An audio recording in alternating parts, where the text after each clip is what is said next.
നമസ്കാരം. പ്രൈം ഡിബേറ്റിലേക്ക് സ്വാഗതം. റഷ്യയിൽ നിന്ന് എണ്ണ വാങ്ങുന്നത് നിർത്തണമെന്ന ട്രംപിന്റെ വെല്ലുവിളിക്ക് അതേ നാണയത്തിൽ മറുപടി നൽകി ഇന്ത്യ. യുക്രൈനിൽ റഷ്യൻ ആക്രമണം നടക്കുന്ന സമയത്ത് തന്നെ അമേരിക്കയും യൂറോപ്യൻ യൂണിയനും റഷ്യയുമായി നടത്തുന്ന വ്യാപാര ഇടപാടുകൾ എണ്ണി പറഞ്ഞാണ് വിദേശ മന്ത്രാലയത്തിന്റെ മറുപടി. ഇന്ത്യയെ മാത്രം ലക്ഷ്യമിട്ടുള്ള ട്രംപിന്റെ വിരട്ടലിന് നിന്നുകൊടുക്കില്ല. ഇറക്കുമതി ചുങ്കം 25%, കൂടാതെ പിഴച്ചുങ്കവും. ഇതാണ് ട്രംപിന്റെ മുന്നറിയിപ്പ്. നീതീകരിക്കാനാവാത്ത ഈ ഭീഷണിയെ ദേശ താൽപര്യം മുൻനിർത്തി തള്ളിക്കളയുകയാണ് ഇന്ത്യ. പകരം എന്താവും? റഷ്യൻ എണ്ണയിൽ തെറ്റുമോ മോദിയും ട്രംപും? താരിഫ് വർധന കൂടാതെ പിഴച്ചുങ്കം കൂടി വന്നാൽ രാജ്യം എങ്ങനെ മറികടക്കും? അമേരിക്കൻ സമ്മർദ്ദത്തിന് വഴങ്ങി റഷ്യയിൽ നിന്ന് എണ്ണ വാങ്ങുന്നത് നിർത്തുമെന്ന അഭ്യൂഹങ്ങൾക്ക് വിരാമമിട്ട് വിദേശ മന്ത്രാലയം നിലപാട് വ്യക്തമാക്കുമ്പോൾ പ്രൈം ഡിബേറ്റ് ചർച്ച ചെയ്യുന്നു. ഇന്ത്യ അമേരിക്ക ബന്ധം ഇനി എങ്ങോട്ട്?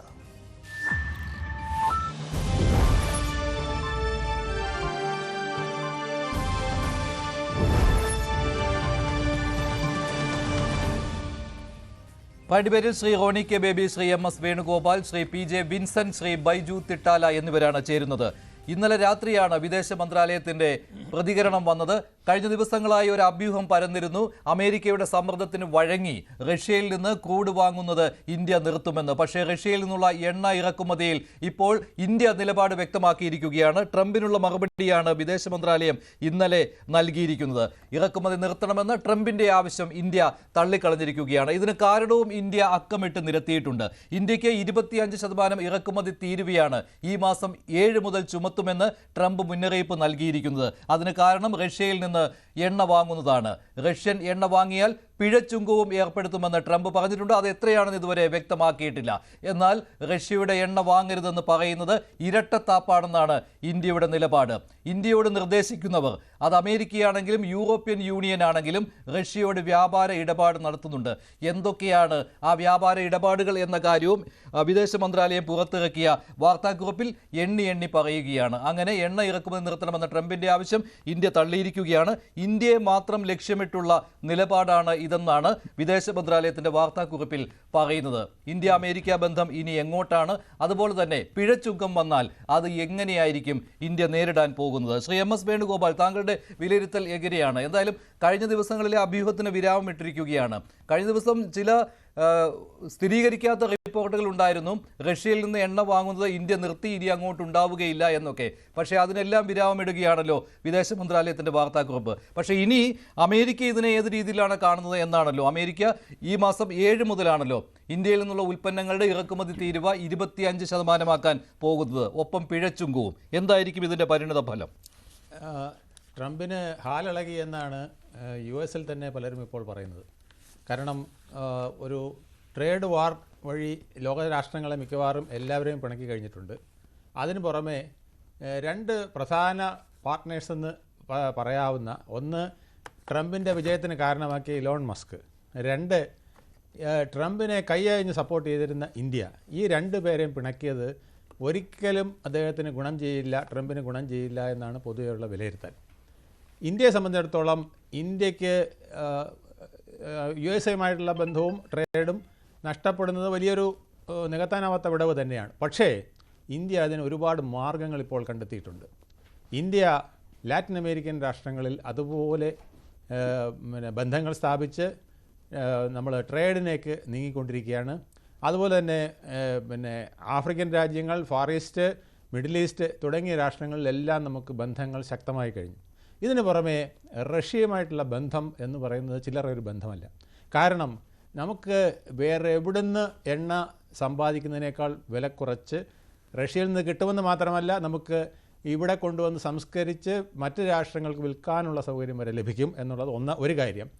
രണ്ടാമത്തെ കാര്യം, റഷ്യയെ പോലെ ഇപ്പോഴും ആയുധങ്ങളിലും സ്പേസ് കാര്യങ്ങളിലും AI-യിലും ഒക്കെ മികവുള്ള ഒരു രാഷ്ട്രം ഇപ്പോഴും വേറെ ഇല്ല എന്നുള്ളതാണ് സത്യം. അണുബോംബ് തന്നെ ഏതാണ്ട് 6000, ലോകത്തെ മൊത്തം അണുബോംബുകളുടെ പകുതി കൂടുതൽ അവരുടെ കയ്യിൽ ഇരിക്കുന്നു എന്നാണ് പറയുന്നത്.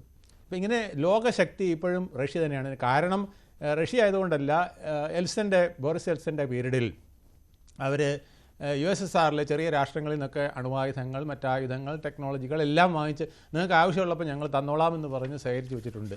അപ്പോൾ അങ്ങനെ റഷ്യ ഇപ്പോഴും ഒരു കൊച്ചു പവറല്ല, അത് അമേരിക്കയ്ക്ക് നല്ലപോലെ അറിയാം.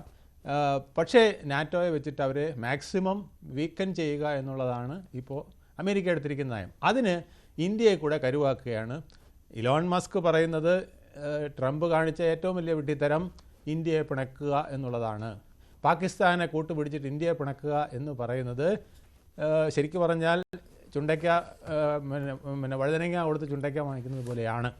ട്രംപിനെ സംബന്ധിച്ചിടത്തോളം എന്ത് മണ്ടത്തരം കാണിക്കാനും അദ്ദേഹം മടിക്കില്ല എന്നുള്ളതാണ് ഇതിൽ നിന്ന് വ്യക്തമാക്കുന്നത്. ശരി, ഇപ്പോൾ ശ്രീ PJ വിൻസെന്റ് ഇപ്പോൾ ആ സ്റ്റേറ്റ്മെന്റിൽ തന്നെ വ്യക്തമാക്കിയിട്ടുള്ള കാര്യമാണ്. അത് അമേരിക്കയ്ക്കും യൂറോപ്യൻ യൂണിയനുമുള്ള മറുപടി എന്ന രീതിയിലാണ് ഇന്ത്യ പറയുന്നത്. അതിൽ കൃത്യമായിട്ട് പറയുന്നു യൂറോപ്യൻ യൂണിയനും റഷ്യയുമായിട്ട് വ്യാപാര ഇടപാടുകളുണ്ട്, അതുപോലെ തന്നെ അമേരിക്കയ്ക്കുമുണ്ട്. അത് ഈ ന്യൂക്ലിയർ വ്യവസായത്തിലാണല്ലോ. അതിൽ ചില അസംസ്കൃത വസ്തുക്കൾ വാങ്ങുന്നതിന് വേണ്ടി അമേരിക്ക റഷ്യയെ ആശ്രയിക്കുന്നുണ്ട്. അപ്പോൾ അങ്ങനെ വരികയാണെങ്കിൽ ഈ യുക്രൈൻ യുദ്ധത്തിൻ്റെ പശ്ചാത്തലത്തിൽ ഇന്ത്യ റഷ്യയിൽ നിന്ന് എണ്ണ വാങ്ങുന്നത് അതിനെ മാത്രം എന്തുകൊണ്ട് എതിർക്കുന്നു? അതായത് ഇന്ത്യയെ മാത്രം ലക്ഷ്യമിട്ടുള്ള ഒരു സ്റ്റേറ്റ്മെൻ്റാണ് വന്നിരിക്കുന്നത് അമേരിക്കയിൽ നിന്ന്, ട്രംപിൽ നിന്ന്. ട്രംപിൻ്റെ സോഷ്യലിലാണല്ലോ ഇക്കാര്യം വ്യക്തമാക്കിയിരിക്കുന്നത്. ഇന്ത്യ റഷ്യയിൽ നിന്നുള്ള എണ്ണ ഇറക്കുമതി നിർത്തണം, അതല്ല എങ്കിൽ പിഴച്ചുങ്കവും വരികയാണ്. അതുമാത്രമല്ല 25% ഇറക്കുമതി താരിഫ്, അതൊക്കെ എങ്ങനെ ബാധിക്കുമെന്ന കാര്യത്തിൽ ആശങ്ക ഇപ്പോഴും നിലനിൽക്കുകയാണ്. പക്ഷേ ഈ വിദേശ മന്ത്രാലയത്തിൻ്റെ ഈ സ്റ്റേറ്റ്മെൻറ്റിനെ 6 പോയിന്റുകൾ കൃത്യമായിട്ട് ഇന്ത്യ ചൂണ്ടിക്കാണിച്ചിട്ടുണ്ട്. അതിൽ ഇതിന് മുൻപുള്ള അവസ്ഥയും റഷ്യയുമായിട്ട് മുൻപ് നടത്തിയിരിക്കുന്ന വ്യാപാരത്തെ പറ്റിയും ഇപ്പോൾ നടത്തിക്കൊണ്ടിരിക്കുന്ന വ്യാപാരത്തെ പറ്റിയും അത് ഇന്ത്യ മാത്രമല്ല അമേരിക്കയും യൂറോപ്യൻ യൂണിയനും വ്യക്തമാക്കുന്നതാണ്. താങ്കൾ എങ്ങനെയാണ് ഇതിനെ കാണുന്നത്? ഇന്ത്യയുടെ സ്റ്റാൻഡിനെ താങ്കൾ എങ്ങനെ കാണുന്നു? ഇത് ഒരുപക്ഷെ ഇന്ത്യക്ക് ദോഷകരമായി ഭവിക്കുന്ന കാര്യങ്ങൾ വന്നേക്കാം, പക്ഷേ രാജ്യ താല്പര്യം ഇത് തന്നെയല്ലേ? തീർച്ചയായിട്ടും അതെ. ഇന്ത്യ ഇക്കാര്യത്തിൽ എടുത്തിട്ടുള്ള സുവ്യക്തമായ നിലപാട് 2022 ഫെബ്രുവരി 14 റഷ്യ സമ്പൂർണമായ ആക്രമണം ഉക്രൈനിൽ നടത്തിയതിനെ തുടർന്ന് പാശ്ചാത്യ ശക്തികളും അമേരിക്കയും റഷ്യയുടെ മേലെ പ്രത്യേകിച്ച് എണ്ണ, പ്രകൃതിവാതക സപ്ലൈ അതിന്റെ വിതരണത്തിന്റെ മേഖലയിൽ സമ്പൂർണമായ ഉപരോധം ഏർപ്പെടുത്തുകയുണ്ടായി. പക്ഷെ ആ ഘട്ടത്തിലും യൂറോപ്യൻ രാജ്യങ്ങൾ റഷ്യയുടെ പ്രകൃതിവാതം വാങ്ങിക്കുകയുണ്ടായി, റഷ്യയുടെ എണ്ണയും വാങ്ങിക്കുകയുണ്ടായി. അപ്പോഴാണ് ഇന്ത്യ ഇത് വാങ്ങിക്കുന്നത്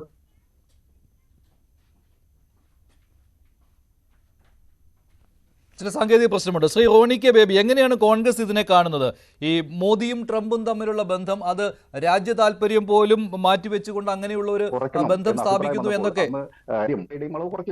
വിൻസെന്റ്, താങ്കളിലേക്ക് വരാം. ചില സാങ്കേതിക പ്രശ്നമുണ്ട്. ശ്രീ റോണി കെ ബേബി, നിങ്ങൾക്ക് ഇപ്പോൾ ഇന്ത്യ എടുത്ത നിലപാടിനെ, കോൺഗ്രസിന് ഇന്ത്യ എടുത്ത നിലപാടിനെ അംഗീകരിക്കാനാണോ പറ്റുന്നത്, അതോ അത് ശരിയായില്ല എന്നാണോ? ഇവിടെ ഇറക്കുമതി താരിഫ് 25% ഇന്ത്യൻ ഉൽപ്പന്നങ്ങൾക്ക് അമേരിക്കയിൽ ഉണ്ടാകാൻ പോവുകയാണ്. അതൊരു പക്ഷേ ഇല്ലേ, അത് ബുദ്ധിമുട്ടുണ്ടാക്കിയേക്കാം ഈ ഇന്ത്യക്ക്. പക്ഷേ അതും കൂസാതെ റഷ്യയിൽ നിന്ന് എന്തായാലും എണ്ണ ഇറക്കുമതി ചെയ്യും ഇന്ത്യ, അതിന് അമേരിക്കയുടെ ഭീഷണി വേണ്ട, അങ്ങനെ ഒരു നിലപാടെടുത്തിരിക്കുകയാണ്. എങ്ങനെ കാണുന്നു കോൺഗ്രസ് ഇതിനെ? മുൻപ് പലതവണ, പ്രത്യേകിച്ചും ഡൊണാൾഡ് ട്രംപ് അമേരിക്കയുടെ പ്രസിഡന്റായി വന്നതിന് ശേഷം പലതവണ അമേരിക്കയ്ക്ക് മുൻപിൽ കീഴടങ്ങുന്ന ഒരു ഇന്ത്യയാണ് നമ്മൾ കണ്ടത്.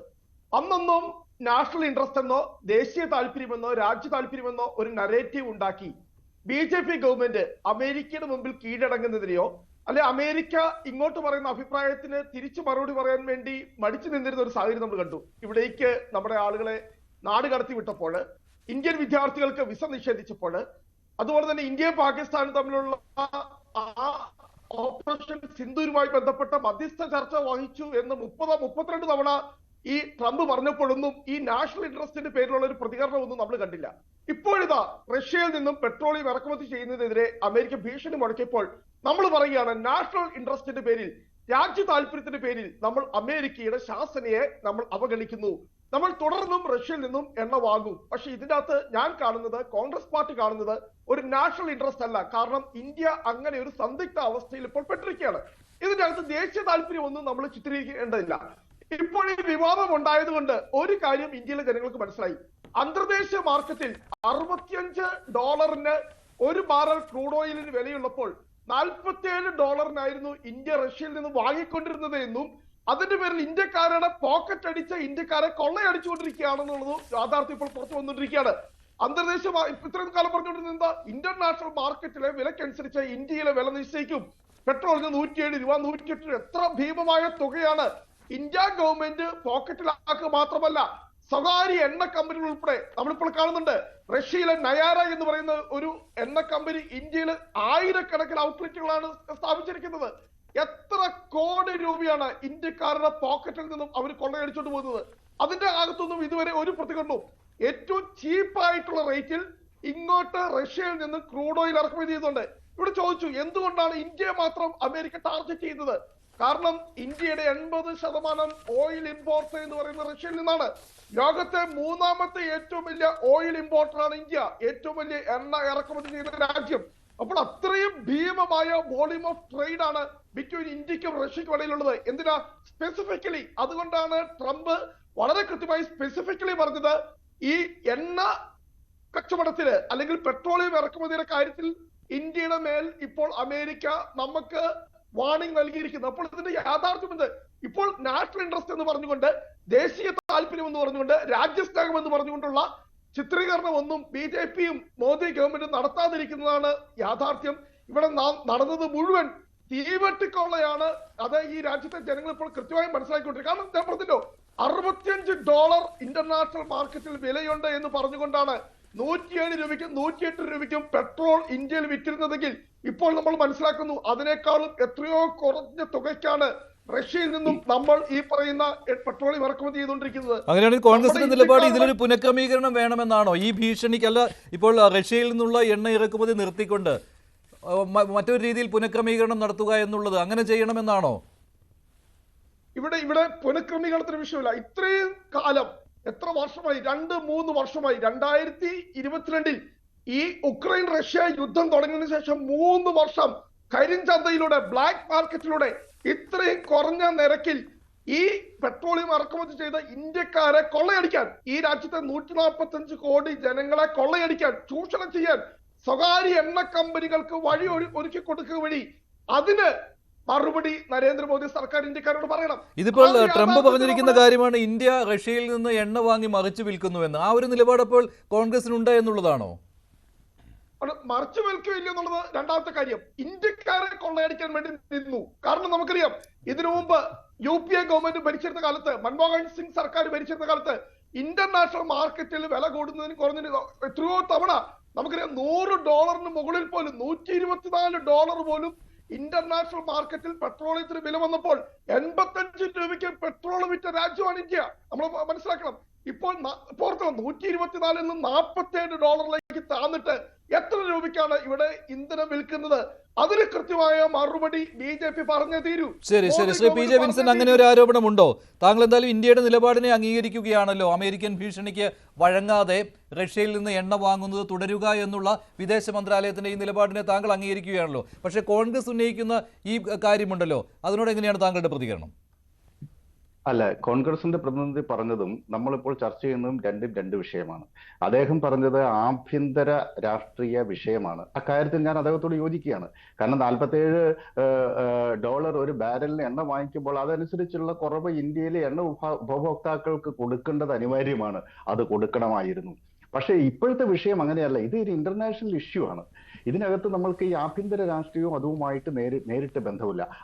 അതിനെ ആ രൂപത്തിൽ നമ്മൾ ബന്ധിപ്പിച്ചാൽ നമുക്ക് അബദ്ധത്തിൽ ചെയ്യും. കാരണം India is A dead economy എന്ന് അമേരിക്കൻ പ്രസിഡന്റ് ഒരു വിമർശനം ഉയർത്തുമ്പോൾ ഉടനെ തന്നെ നമ്മൾ ഇവിടുന്ന് അതെ ഞങ്ങളിത് ഡെഡ് ഇക്കണോമി തന്നെയാണ് എന്ന് പറയുന്നത് യഥാർത്ഥത്തിൽ ആ വിഷയത്തെ നമ്മൾ ശാസ്ത്രീയമായി സമീപിക്കാത്തതിലെ കുഴപ്പമാണ്. ഇന്ത്യൻ ഇക്കണോമി ഒരു ബ്രൈറ്റ് സ്പോട്ടാണ് എന്ന കാര്യത്തിൽ ഒരു സംശയമില്ല. ലോകത്തെ 4ാമത്തെ ഏറ്റവും വലിയ ഇക്കണോമിയാണ്. അതോടൊപ്പം പർച്ചേസിംഗ് പവർ പാരിറ്റി എടുത്തു കഴിഞ്ഞാൽ ലോകത്തിലെ 3ാമത്തെ ഇക്കണോമിയാണ് ഇന്ത്യ. അതിനുള്ള ശേഷി ഇന്ത്യക്കുണ്ട്. മാത്രമല്ല നമ്മളുടെ ഫോറിൻ പോളിസിയിൽ ഒരു സ്ട്രാറ്റജിക് ഒട്ടോണമി, ആ സ്ട്രാറ്റജിക് ഒട്ടോണമി നമ്മൾ സ്വീകരിക്കാൻ തുടങ്ങിയത് മൻമോഹൻ സിംഗിന്റെ കാലത്ത് തന്നെയാണ്. മൻമോഹൻ സിംഗിന്റെ കാലത്ത് സ്വീകരിച്ച അതിശക്തമായി മുന്നോട്ട് കൊണ്ടുപോയ സാമ്പത്തിക ഒട്ടോണമിയുടെയും അതിന്റെ തുടർച്ചയായിട്ടുള്ള സ്ട്രാറ്റജിക് ഓട്ടോണമിയും കൂടുതൽ ശക്തമായി ഇപ്പോഴത്തെ ഗവൺമെന്റ് അത് മുന്നോട്ട് കൊണ്ടുപോകുന്നുണ്ട്. അതിനിടയ്ക്ക് മൈ ഫ്രണ്ട് എന്നൊക്കെ പറഞ്ഞ് ട്രംപുമായി ചില്ലറ സൗഹൃദങ്ങളും ഒക്കെ ഉണ്ടാക്കാൻ ശ്രമിച്ചു എന്നുള്ളത് ശരിയാണ്. അതിനെ ആ ഘട്ടത്തിൽ തന്നെ ശക്തമായ വിമർശനവും നമ്മൾ ഉയർത്തിയിട്ടുണ്ട്. ഏതായാലും അനിശ്ചിതത്വം നിലനിൽക്കുന്ന ഒരു വ്യക്തിയാണ് ട്രംപ്. അദ്ദേഹത്തിന്റെ വാക്കും പ്രവൃത്തിയും തമ്മിൽ ഒരു ബന്ധവുമില്ല. ഇപ്പോൾ പറയുന്നതല്ല നാളെ പറയുക. അതുകൊണ്ട് ഇന്ത്യ അതിന്റെ നിലപാടിൽ ഇന്ത്യയുടെ ദേശ താല്പര്യത്തിനനുസരിച്ചുള്ള നിലപാടുമായി മുന്നോട്ട് കൊണ്ടുപോവുക. ഇന്ത്യയുമായി സൗഹൃദം പുലർത്തുന്ന സമയത്ത് പരമാവധി ലോകത്തിലെ ഏറ്റവും വലിയ ഇക്കണോമി, ഏറ്റവും വലിയ സാമ്പത്തിക ശക്തി എന്ന നിലയിൽ അമേരിക്കയുമായിട്ടുള്ള ബന്ധത്തിൽ നിന്ന് ഇന്ത്യക്ക് ഉണ്ടാവുന്ന നേട്ടങ്ങൾ ഉണ്ടാക്കാൻ നമ്മൾ ശ്രമിക്കണം. അതേസമയം ഇന്ത്യയുടെ ഫാർമസ്യൂട്ടിക്കൽ മേഖല അമേരിക്കയുടെ വിമർശന വിധേയമാണ്. നമ്മളുടെ കാർഷിക മേഖല മുഴുവൻ തുറന്നു കൊടുക്കണം. അതുപോലെ പാൽ കച്ചവടം, ക്ഷീരമേഖല മുഴുവൻ തുറന്നു കൊടുക്കണം. ജനിതക മാറ്റം വരുത്തിയിട്ടുള്ള വിളകൾക്ക് ഇന്ത്യൻ മാർക്കറ്റ് തുറന്നു കൊടുക്കണം എന്നിത്യാദി കാര്യങ്ങളൊക്കെയാണ് ട്രംപ് ആവശ്യപ്പെടുന്നത്. അത്തരം കാര്യങ്ങളിൽ ദേശീയ നിലപാട് ഇന്ത്യയിലെ കർഷകരുടെയും ക്ഷീര കർഷകരുടെയും ഇന്ത്യൻ രാഷ്ട്രത്തിന്റെയും പൊതു താല്പര്യത്തെ മുൻനിർത്തി അത് ഞങ്ങൾ അംഗീകരിക്കില്ല എന്ന നിലപാട് ഈ ഗവൺമെന്റ് എടുത്താൽ തീർച്ചയായിട്ടും ഇന്ത്യയിലെ മുഴുവൻ ജനങ്ങളും ഗവൺമെന്റിന്റെ ഭാഗമായിട്ട് തന്നെയാണ് നിൽക്കുക. ശരിയാണ്. ഇന്ത്യയുടെ നിലപാട് എന്തായാലും താങ്കളും അംഗീകരിക്കുകയാണ്. ഇപ്പോൾ ശ്രീ ബൈജു തിട്ടാല, അദ്ദേഹം കേംബ്രിഡ്ജ് മുൻ മേയർ കൂടിയാണ്. ശ്രീ ബൈജു തിട്ടാല, മറ്റൊരു കാര്യം കൂടി വരികയാണ്.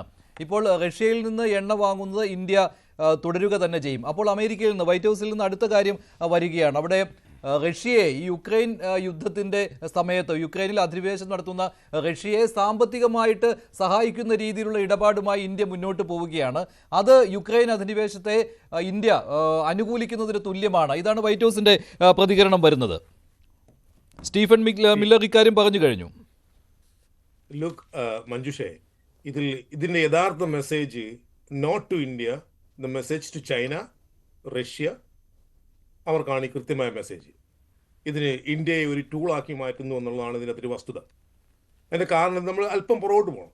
അതായത് ഈ നമ്മുടെ യുക്രൈനിയൻ പ്രസിഡന്റ് സെലൻസ്കിനെ വൈറ്റ് ഹൗസിൽ വിളിച്ചിട്ട് ബുളി ചെയ്ത് വെച്ച് ഇപ്പം നീ ഞങ്ങളുടെ വഴിക്ക് വന്നില്ലെങ്കിൽ ഇപ്പം ശരിയാക്കി കളയും എന്ന് പറഞ്ഞ അതേ ട്രംപ് ആ അഭ്യാസം പുടിൻ്റെ അടുത്ത് ഇറക്കാനാണ് ശ്രമിച്ചത്. അതവിടെ വിലപ്പോകില്ല. പല മീറ്റിങ്ങുകളിലും പുടിൻ കോപ്പറേറ്റ് ചെയ്യുന്നില്ല എന്നുള്ളത് വളരെ പരസ്യമായ രഹസ്യമാണ്. അപ്പം ഇതിൽ യഥാർത്ഥ വസ്തുത ഇതിൻ്റെ മറ്റൊരു മൾട്ടി ഡയമെൻഷനാണ് ഇഷ്യൂ. അതിൻ്റെ ഈ നമ്മൾ 1947 മുതൽ ഇന്ത്യക്ക് അമേരിക്കയുമായി ഏതാണ്ട് ഒരു നല്ല എന്നാ പറയുന്ന ഒരു നോൺ അലൈൻമെൻറ്റ് ഒരു പോളിസിയാണ്. സേവ് ഫോർ നിക്സന്റെ സമയത്തുണ്ടായിരുന്ന ആ ഒരു കാലഘട്ടം ഒഴിച്ചാൽ ഒരു വളരെ കമ്പല്ലിംഗ് ആയിട്ടുള്ള ഒരു ബയലാറ്ററൽ എഗ്രിമെൻ്റാണ്, അല്ലെങ്കിൽ ഒരു ഡിപ്ലോമസിയാണ് നമ്മൾ മെയിൻറ്റെയിൻ ചെയ്തുകൊണ്ടിരുന്നത്. അത് ഏതാണ്ട് കഴിഞ്ഞ ഈ ട്രംപ് അഡ്മിനിസ്ട്രേഷനിലും ഇന്ത്യയുമായി ഏതാണ്ട് സാമാന്യം മെച്ചപ്പെട്ട രീതിയിലുള്ള ഒരു അണ്ടർസ്റ്റാൻഡിങ് ആയിരുന്നു. പിന്നീട് ഈ ബയലാറ്ററൽ ഈ ഡയലോഗ്, ഈ ബന്ധം വഷളാകാൻ തുടങ്ങി. ഈ വഷളാകാൻ തുടങ്ങിയതിൻ്റെ ക്ലാസിക് എക്സാമ്പിളാണ് നമ്മൾ അവിടുത്തെ നമ്മുടെ ആസിം മുനീറിനെ ലഞ്ചിന് വിളിച്ചത്. അപ്പോൾ യഥാർത്ഥത്തിൽ ഇന്ത്യയുടെ ഈ സ്റ്റാൻഡ്, ഈ ട്രേഡ് യൂണിയൻ, ഈ UK ഇന്ത്യ ആയിട്ടുള്ള ട്രേഡ് യൂണിയൻ ഒന്നും അദ്ദേഹത്തിന് അത്ര ഹാപ്പി ആയിട്ടുണ്ടെന്ന് എനിക്ക് തോന്നുന്നില്ല. ട്രേഡ് യൂണിയൻ്റെ എന്താണ് അതിൻ്റെ ബെസ്റ്റ്, അത് എന്താണ് what's going to bring out of it, അതവിടെ നിൽക്കട്ടെ. അത് നിൽക്കുമ്പോൾ തന്നെ എന്താണ് ഇതുകൊണ്ട് യഥാർത്ഥത്തിൽ ഈ ഇന്ത്യക്ക് ഈ ട്രേഡ് ഡീൽ കിട്ടുന്നത് എന്നിരിക്കെ തന്നെ ഈ ഇന്ത്യ നടത്തിക്കൊണ്ടിരിക്കുന്ന ഈ മൂവ്മെൻറ്റുകളിൽ പലതിലും റഷ്യയുടെ ബാക്കിങ്ങും ചൈനയുടെ ബാക്കിങ്ങും ഉണ്ട് എന്നുള്ളതാണ് ട്രംപിൻ്റെ ഒരു റീഡിങ് എന്നുള്ളതാണ് എൻ്റെ ഒരു റീഡിങ്. അതിൽ മനസ്സിലാക്കേണ്ട ഒരു കാര്യം, നമ്മൾ ഇതിൻ്റെ അകത്തുണ്ട്, ഇന്ത്യ ഇതിൻ്റെ അകത്ത് ഈ നമ്മുടെ ബയലാറ്ററൽ അല്ലെങ്കിൽ ഈ ഫോറിൻ പോളിസിയിൽ ഗുരുതരമായ മാറ്റം ഉണ്ടാക്കേണ്ട സമയം അതിക്രമിച്ചിരിക്കുന്നു എന്ന് വിശ്വസിക്കുന്ന ഒരാളാണ് ഞാൻ. അതിൻ്റെ ക്ലാസിക് എക്സാമ്പിളാണ് ഈ ഇറാൻ ഈ ഇസ്രായേൽ ഇൻവേഷൻ ഉണ്ടായപ്പോൾ നമ്മളുടെ സ്റ്റാൻഡ് പല ഇൻ്റർനാഷണൽ മാധ്യമങ്ങളും എടുത്ത് ചോദിച്ചതാണ്, നമ്മുടെ സ്റ്റാൻഡ് എന്താണ്, നമ്മൾ എവിടെയാണ്. അപ്പോൾ അതിൽ കൃത്യമായ പണ്ടത്തെ കാലങ്ങളിലൊക്കെ നമ്മളൊരു എന്നാ പറയുന്നത് ഒരു നോൺ അലയൻസ് രീതിയിൽ, ഒരു നെഗോഷിയേറ്ററിൻ്റെ ഒരു മീഡിയേറ്ററിൻ്റെ ഒക്കെ രീതിയിൽ നമ്മൾ മുമ്പിലിറങ്ങുന്ന ഒരു കാലം അതാണ് ഇന്ത്യയുടെ ഹിസ്റ്ററി. അപ്പോൾ അതിൽ നിന്നൊക്കെ മാറി UN security council Pakistan, China, Russia അവർ 3 രാജ്യങ്ങളുടെ കൂടി ഒരു റെസൊല്യൂഷൻ കൊണ്ടുവരികയാണ് സീസ് ഫയറിന് വേണ്ടിയിട്ട്. Where was India? അപ്പോൾ നമ്മൾ എവിടെയും തൊടാതെ നമ്മൾ കൃത്യമായി വിഡ്രോ ചെയ്ത് ഈ നമ്മുടെ ഫോറിൻ പോളിസികളിൽ വിഡ്രോ ചെയ്ത് ബാക്കിലേക്ക് മാറി നിൽക്കുകയും അതായത് സ്വാഭാവികമായും ഈ ഇന്റർനാഷണൽ പ്രശ്നങ്ങൾ ഉണ്ടാകുമ്പോൾ ഇന്ത്യക്ക് ഉണ്ടായിരുന്ന ഒരു റോൾ ഉണ്ടായിരുന്നു. അത് എങ്ങനെ സെറ്റിൽ ചെയ്യാം, അല്ലെ അതിലൊരു മീഡിയേറ്റർ ആവുക, അല്ലെങ്കിൽ അതിലൊരു നെഗോഷിയേറ്റർ ആവുക, ആ ഒരു റോളായിരുന്നു ഹിസ്റ്റോറിക്കലായി ഇന്ത്യക്ക് ഉണ്ടായിരുന്നത്. നമ്മൾ അതിൽ നിന്നും പല തലങ്ങളിൽ നിന്നും ബാക്കിലേക്ക് വരികയാണ്. അതെന്തുകൊണ്ടാണെന്ന് എനിക്ക് ഇപ്പോഴും മനസ്സിലാകുന്നില്ല. അപ്പോൾ നെഹ്റുവിൻ്റെ കാലഘട്ടങ്ങളിലൊക്കെ നമ്മൾ ഒരു നോൺ അലൈൻമെന്റ്, നമ്മൾ ഈ ചേരിചേരാ, അതിനൊരു മലയാളം പേരാണ് എനിക്കറിയാം, ഈ നോൺ അലൈൻമെന്റ്, ആ നോൺ അലൈൻമെന്റ് നമ്മൾ മാറി, എക്സാക്ട്ലി ചേരിചേരാ നയം, നമ്മൾ അതിൽ നിന്നൊക്കെ മാറിപ്പോകുന്ന ഒരു സാഹചര്യം നമ്മളിപ്പോൾ കണ്ടുകൊണ്ടിരിക്കുന്നത്. ഇപ്പോൾ ഉദാഹരണമായിട്ട് ഇത് ഒരു കാരണവശാലും അക്സെപ്റ്റ് ചെയ്യാൻ പറ്റുന്നുള്ളത് എനിക്കൊരു സംശയമില്ല. അതായത് ഇതിൽ താങ്കൾ എന്തായാലും ഇന്ത്യയുടെ നയത്തെ ഈ വിഷയത്തിൽ ട്രംപിന്റെ ഭീഷണിക്ക് വഴങ്ങാത്ത ഈ നയത്തിൽ താങ്കൾ അനുകൂലിക്കുകയാണ് എന്തായാലും, അല്ലേ? അല്ല, ഞാൻ മഞ്ജുഷ് ട്രംപിന്റെ നയത്തിൽ ഇന്ത്യ വീണില്ല എന്ന് മഞ്ജുഷ് പറഞ്ഞ് എവിടുന്ന്, where did you read it? ആ സ്റ്റേറ്റ്മെന്റിലാണോ? ഞാൻ ആ സ്റ്റേറ്റ്മെന്റ് വായിച്ചിട്ട് അത് കണ്ടില്ല. അത് കഴിഞ്ഞെന്തെങ്കിലും വന്നിട്ടുണ്ടോ എന്ന് എനിക്കറിയില്ല. അതായത് അല്ലല്ല, ആ സ്റ്റേറ്റ്മെന്റിൽ താങ്കൾ ഇന്ത്യ ഇത് എണ്ണ വാങ്ങുന്നതിൽ നിന്ന് പിന്മാറില്ല, അങ്ങനെ ഒരു പോയിന്റിലേക്ക് വരുന്നില്ല, അല്ലേ? അങ്ങനത്തെ ഒരു റീഡിങ് ഞാൻ കണ്ടില്ല. ഞാൻ അതിൽ ആ ഫസ്റ്റ് പാരഗ്രാഫിലെ ഈ second sentence, in fact India being importing from Russia because traditional supplies were diverted to Europe after the outbreak of the conflict. The United States at the time actively encouraged such imports by India for strengthening global energy market sustainability. ഇതൊരു mitigation ആയാണ് നമ്മൾ പറയുന്നത്, defence അല്ല. അതായത് America അന്ന് ഇന്ത്യയെ പ്രോത്സാഹിപ്പിച്ചിരുന്നു, റഷ്യയിൽ നിന്ന് എണ്ണ വാങ്ങുന്നതിനെ പ്രോത്സാഹിപ്പിച്ചിരുന്നു, അല്ലേ? കാരണം പരമ്പരാഗത എണ്ണ സപ്ലൈസ് അവര് മറ്റു മാർക്കറ്റുകൾ തേടി പോയത് കൊണ്ട്, അല്ലേ? അതാണല്ലോ ഉദ്ദേശിക്കുന്നത്. പക്ഷേ നമ്മൾ അതിനൊരു മിറ്റിഗേഷൻ വെക്കാനാണ് ശ്രമിക്കുന്നത്. എനിക്ക് ഈ സ്റ്റേറ്റ്മെന്റ് മിറ്റിഗേഷൻ ആയിട്ടാണ് മനസ്സിലായത്. അതായത് ഇതൊരു ഡിഫൻസ് ആയിട്ടല്ല, നമ്മളിത് ചെയ്യൂന്ന് പറഞ്ഞിട്ടില്ല. ഏറ്റവും അവസാനത്തെ പാരഗ്രാഫ്, ആറാമത്തെ പോയിന്റ് താങ്കൾ വായിച്ചാൽ, in this background the targeting of India is unjustified and unreasonable. അതായത് ഇന്ത്യ എന്തായാലും ഭീഷണിക്ക് വഴങ്ങില്ല എന്ന് തന്നെയല്ലേ അത്? അതെവിടെയാ? അതിന്റെ അർത്ഥം അതല്ലല്ലോ. അതായത് ഇത് അൺജസ്റ്റിഫയബിൾ ആണ് നിങ്ങൾ പറയുന്നത്. അതിന്റെ unjustifiable and unreasonable and we will not bite എന്ന് പറഞ്ഞാൽ that is a challenge. Like any major economy, India will take all necessary measures to safeguard its national interest and economic security എന്നുള്ളതാണ്. ഈ എനർജിയുടെ കാര്യത്തിൽ നാഷണൽ ഇൻട്രസ്റ്റ് എന്ന് പറയുന്നത് അമേരിക്കയ്ക്ക് അടിയറ വെക്കുന്ന ഒന്നല്ലല്ലോ.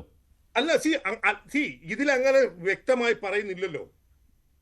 ഞാൻ ഇത് വായിച്ചിട്ട് എനിക്ക് മനസ്സിലായത് ഇതൊരു പ്ലീഡിംഗ് ആയിട്ടാണ്. അതായത് ഇതൊരു മിറ്റിഗേഷൻ, ഇന്ന കാരണം യൂറോപ്പ് മേടിക്കുന്നുണ്ട്, നിങ്ങൾ മേടിക്കുന്നുണ്ട്, ഞങ്ങളും മേടിക്കുന്നുണ്ട്, പിന്നെ ഇതിന് ഞങ്ങളോട് പ്രശ്നം ഉണ്ടാക്കും. ശരി, എം എസ് വേണുഗോപാൽ, അങ്ങനെ ഒരു റീഡിംഗ് താങ്കൾ കാണുന്നുണ്ട്. എന്തായാലും ഡയറക്റ്റ് ആയിട്ട് പറയുന്നില്ല. വിദേശ മന്ത്രാലയത്തിന്റെ ഈ വാർത്താക്കുറിപ്പ് എടുത്തപ്പോൾ അഡ്വക്കേറ്റ് ബൈജു തിട്ടാല പറയുന്നത് പോലെ ഡയറക്റ്റ് ആയിട്ട് പറയുന്നില്ല, ഞങ്ങൾ റഷ്യയിൽ നിന്ന് എണ്ണ വാങ്ങും, അതിന് അമേരിക്ക അതിന് ഇറക്കുമതി തീരുവ മറ്റു ഉൽപ്പന്നങ്ങൾക്ക് ചുമത്തിയാലും 25% ആക്കിയാലും പിഴച്ചുങ്കം ചുമത്തിയാലും കുഴപ്പമില്ല. അങ്ങനെ ഒരു ഡയറക്റ്റ് പേഡിംഗ് ഇല്ല എന്നാണ്. അങ്ങനെ ഒരു ഡയറക്റ്റ് സ്റ്റാൻഡ് എടുക്കുകയാണ് നമ്മളിപ്പോൾ ചെയ്യേണ്ടത്. അത് ഇന്ദിരാഗാന്ധി ചെയ്തതാണ്. ഡയറക്റ്റ് സ്റ്റാൻഡ്, അതാണ് നിക്സൺ. അവിടെയാണ് ഇന്ദിരാഗാന്ധി കം റിലവന്റ്. കൃത്യമായ ഒരു സ്റ്റാൻഡ്. വേണുഗോപാൽ അതിനുള്ള മറുപടി, അദ്ദേഹം പൂർണ്ണമായിട്ടും ഇന്ത്യ ഈ സ്റ്റേറ്റ്മെന്റ്, വിദേശകാര്യ മന്ത്രാലയത്തിന്റെ സ്റ്റേറ്റ്മെന്റിനെ അംഗീകരിക്കുന്നയാളാണ്. അതായത് 30 വർഷം മുമ്പുള്ള ഒരു ലോകക്രമമല്ല ഇപ്പോൾ ഉള്ളത്. ആ ലോകക്രമത്തിലാണ് നമ്മൾ ചേരിചേരാ നയം. 2 ചേരി ഉണ്ടായിരുന്നു, അപ്പോൾ ചേരിചേരാ നയം എടുത്തു. ഇപ്പോൾ ഒരു ചേരിയുമില്ല. ഇപ്പം അവനവനിസമാണ് ലോകത്ത് നടക്കുന്നത്. ഓരോ രാജ്യവും അവൻ്റെ ഇഷ്ടമനുസരിച്ച് ചെയ്യുകയാണ്. ആരും സന്ധി വയ്ക്കാൻ പോകാറില്ല. അല്ലെങ്കിൽ എല്ലാവരും കൂടെ ചേർന്ന് ചെയ്യുന്നതിൽ ഒരു കൂട്ട് നിൽക്കുക എന്നല്ലാതെ ഒറ്റയ്ക്ക് കയറി ഞങ്ങൾ ഇന്നവൻ്റെ കൂടെയാണ് അല്ലെങ്കിൽ ഇതിപ്പോൾ അവസാനിപ്പിക്കണം എന്നൊന്നും പറയാൻ ആരും പോകാറില്ല. ഇതൊക്കെ മെനക്കെട്ട പണിയാണ്. അതാത് രാഷ്ട്രത്തിന് യാതൊരു ഗുണവും ചെയ്യാത്ത കാര്യങ്ങളാണെന്നുള്ളതാണ് പ്രധാനം. പിന്നെ ഇവിടെ ഇപ്പോൾ വന്നിരിക്കുന്നത് ഇന്ത്യ ഞങ്ങൾ ഈ കടയിൽ നിന്നാണ് വാങ്ങിക്കുന്നത്, കാരണം ഇവർ വില കുറച്ച് തരുന്നു, നിങ്ങളും ആ കടയിൽ നിന്ന് വാങ്ങിക്കുന്നില്ലേ എന്ന് ചോദിച്ചാൽ അതിൻ്റെ അർത്ഥം എന്താണ്? ഞങ്ങൾ ഇവിടുന്ന് ഞങ്ങൾ വാങ്ങി തുടരുന്നല്ലേ. കാരണം അത് പ്രത്യേകം പറയാത്തതെന്ന് വെച്ചാൽ ട്രംപിനെ സംബന്ധിച്ചിടത്തോളം നമ്മൾ ട്രംപിൻ്റെ ഒരു രീതി മനസ്സിലാക്കണം. ട്രംപും ഇലോൺ മസ്കും തമ്മിൽ തെറ്റ് എന്തുകൊണ്ടാണ്? വെറും നിസ്സാരമായ വാക്ക് തർക്കത്തിൻ്റെ പുറത്താണ്. പിന്നെ പിന്നെ നമ്മുടെ ഇദ്ദേഹമായിട്ട് തെറ്റിയത്, പിന്നെ ഇവരുടെ പ്രസിഡന്റ് ഉക്രൈൻ്റെ പ്രസിഡന്റുമായിട്ട് സെലൻസ്കിയുമായിട്ട് തെറ്റിയത് എന്തുകൊണ്ടാണ്? വന്നിരുന്നപ്പോൾ ആ കോട്ടില്ലാതെ വന്നു എന്നുള്ള ഒറ്റ കാരണം പറഞ്ഞ് തുടങ്ങുക. ഇതുപോലത്തെ വെറും ബാലിശമായ രീതിയിൽ സംസാരിക്കുന്ന ട്രംപിനോട് നമ്മൾ അങ്ങോട്ട് ഇട്ട് കൊടുത്ത് വടി ഇട്ട് കൊടുത്ത് എന്തിനാണ് അടി വാങ്ങിക്കുന്നത്? ഈ നമ്മളെ സംബന്ധിച്ചിടത്തോളം അമേരിക്ക വലുതാണോ ചെറുതാണോ എന്നുള്ളതല്ല പ്രശ്നം. നമ്മളിപ്പോൾ ആരുമായിട്ടും യുദ്ധത്തിനും അടിക്കും പോകാൻ തയ്യാറല്ല. പക്ഷേ നമ്മുടെ കാര്യങ്ങൾ കറക്റ്റായിട്ട് പറയണം. നമുക്ക് 2 ലക്ഷ്യങ്ങളേ ഉള്ളൂ. ഒന്ന്, അത് നരേന്ദ്രമോദി വ്യക്തമാക്കിയിട്ടുണ്ട്, 2 ലക്ഷ്യങ്ങളാണുള്ളത്. ഒന്ന്, നമ്മൾ ശക്തമായ ഒരു രാഷ്ട്രമാവും. ശക്തമായ രാഷ്ട്രം എന്ന് പറഞ്ഞാൽ ആയുധം ഉൾപ്പെടെയുള്ള കാര്യങ്ങളിൽ നമ്മൾ ഒന്നാമതാവണം. രണ്ടാമത്തേത്, നമ്മൾ ശക്തമായ പണമുള്ള രാഷ്ട്രമാവണം. നമ്മുടെ GDP ഉയർന്നു വരണം. റോണി കെ ബേബി പറഞ്ഞ കാര്യത്തിലും താങ്കൾക്ക് മറുപടി പറയേണ്ടതായിട്ട് വരും. ഇത്രയും കുറഞ്ഞ വിലയ്ക്ക് ക്രൂഡ് വാങ്ങിയിട്ട് പോലും രാജ്യത്ത് പെട്രോളിന്റെയും ഡീസലിന്റെയും വില കുറയ്ക്കാൻ കഴിഞ്ഞിട്ടില്ല. അപ്പോൾ ഇത് ജനങ്ങൾക്ക് ഇപ്പോൾ ബോധ്യമായി ഇത്ര വില കുറച്ചാണ് റഷ്യയിൽ നിന്ന് എണ്ണ വാങ്ങിക്കൊണ്ടിരുന്നത് എന്നുള്ള കാര്യം. സമ്പദ് വ്യവസ്ഥയെ പുഷ്ടിപ്പെടുത്തി എന്നുള്ളതാണല്ലോ. സമ്പദ് വ്യവസ്ഥ പുഷ്ടിപ്പെടുത്തിയത് മാത്രമല്ല, നമ്മുടെ ആർമിയുടെ ആയുധ ശേഖരം എത്ര വിലപ്പെട്ടു നമ്മൾ ഈ കഴിഞ്ഞ ഇതിൽ കണ്ടില്ലേ? നമ്മൾ എത്രയോ വിപുലമായ ശക്തിയായി വന്നത് ഈ പണം ഉപയോഗിച്ചല്ലേ? നമ്മുടെ ഇൻഫ്രാസ്ട്രക്ചർ, നമ്മുടെ ഉത്തരേന്ത്യയിൽ അടക്കം ഉള്ള സംസ്ഥാനങ്ങളിൽ എല്ലാം, അതുപോലെ തന്നെ നമ്മുടെ ബോർഡർ സംസ്ഥാനങ്ങളിൽ ഒക്കെ വലിയ റോഡുകൾ, ബ്രിഡ്ജുകൾ, മറ്റത് വരുന്നു. പിന്നെ ഈ കേരളത്തിൽ പോലും വന്നില്ലേ? നമ്മുടെ കേരളത്തിൽ വന്ന റോഡിന് തന്നെ ഇപ്പൊ അവകാശവാദമല്ലേ? ഞങ്ങളാ പണിതെന്ന്. ഈ പണമൊക്കെ എവിടുന്നാണ്? ഇത് ആരും അടിച്ചോണ്ട് പോയ പണമല്ല, ഇതൊരു സ്കാം നടത്തിയാണ്. കുറഞ്ഞ വിലയ്ക്ക് ക്രൂഡ് വാങ്ങിയത് അങ്ങനെ ആ രീതിയിൽ ഇന്ത്യയുടെ ഗുണത്തിനായിട്ട് ഉപയോഗിച്ചു. അല്ലെങ്കിൽ ഒരു സ്കാം പറയട്ടെ, ഇത് അടിച്ചോണ്ട് പോയി, ആരടിച്ചോണ്ട് പോയി? അത് നേരത്തെ ഈ കോൺഗ്രസിൽ ചർച്ച ചെയ്യേണ്ട ഒരു വിഷയമല്ല എന്ന് പറഞ്ഞിരുന്നു. കോൺഗ്രസ് അത് ഉന്നയിച്ചതിനെ വിൻസെന്റ് ന്യായീകരിക്കുകയും ചെയ്തിട്ടുണ്ട്. കളയുകയാണ്. ഒരു ഒറ്റ സെക്കൻഡ് വിൻസെന്റ്, ഇതിനകത്ത് ഏറ്റവും പ്രധാനപ്പെട്ട ഒരു പോയിന്റ് പറഞ്ഞത് ശ്രീ ബൈജു തിട്ടാലയാണ്. വിദേശകാര്യ മന്ത്രാലയത്തിന്റെ ഈ സ്റ്റേറ്റ്മെന്റിൽ എവിടെയും റഷ്യയിൽ നിന്ന് ഇന്ത്യ എണ്ണ വാങ്ങുന്നത് തുടരും എന്ന് പറയുന്നില്ല എന്നാണ്. അങ്ങനെ ഒരു വേർഡിങ്സ് ഇതിൽ ആവശ്യമുണ്ടായിരുന്നോ ഇല്ലയോ? അല്ല, അതിപ്പം വാങ്ങില്ല എന്ന് പറഞ്ഞതിലും കാര്യമില്ല. ഈ സ്റ്റേറ്റ്മെന്റ് ഒക്കെ വളരെ ഡിപ്ലോമാറ്റിക് ആയിട്ടുള്ള ഭാഷയിൽ പൊതിഞ്ഞ വാക്കുകളാണ്. അപ്പൊ ഇതിനകത്ത് നമ്മൾ ചരിത്രത്തിലേക്കാണ് പോകേണ്ടത്. നിങ്ങൾ ചരിത്രത്തിലേക്ക് പോയാൽ 1979 ഇസ്ലാമിക വിപ്ലവത്തിന് ശേഷം സമ്പൂർണ്ണമായ ഉപരോധം നിലനിൽക്കുന്ന രാജ്യമാണ് ഇറാൻ.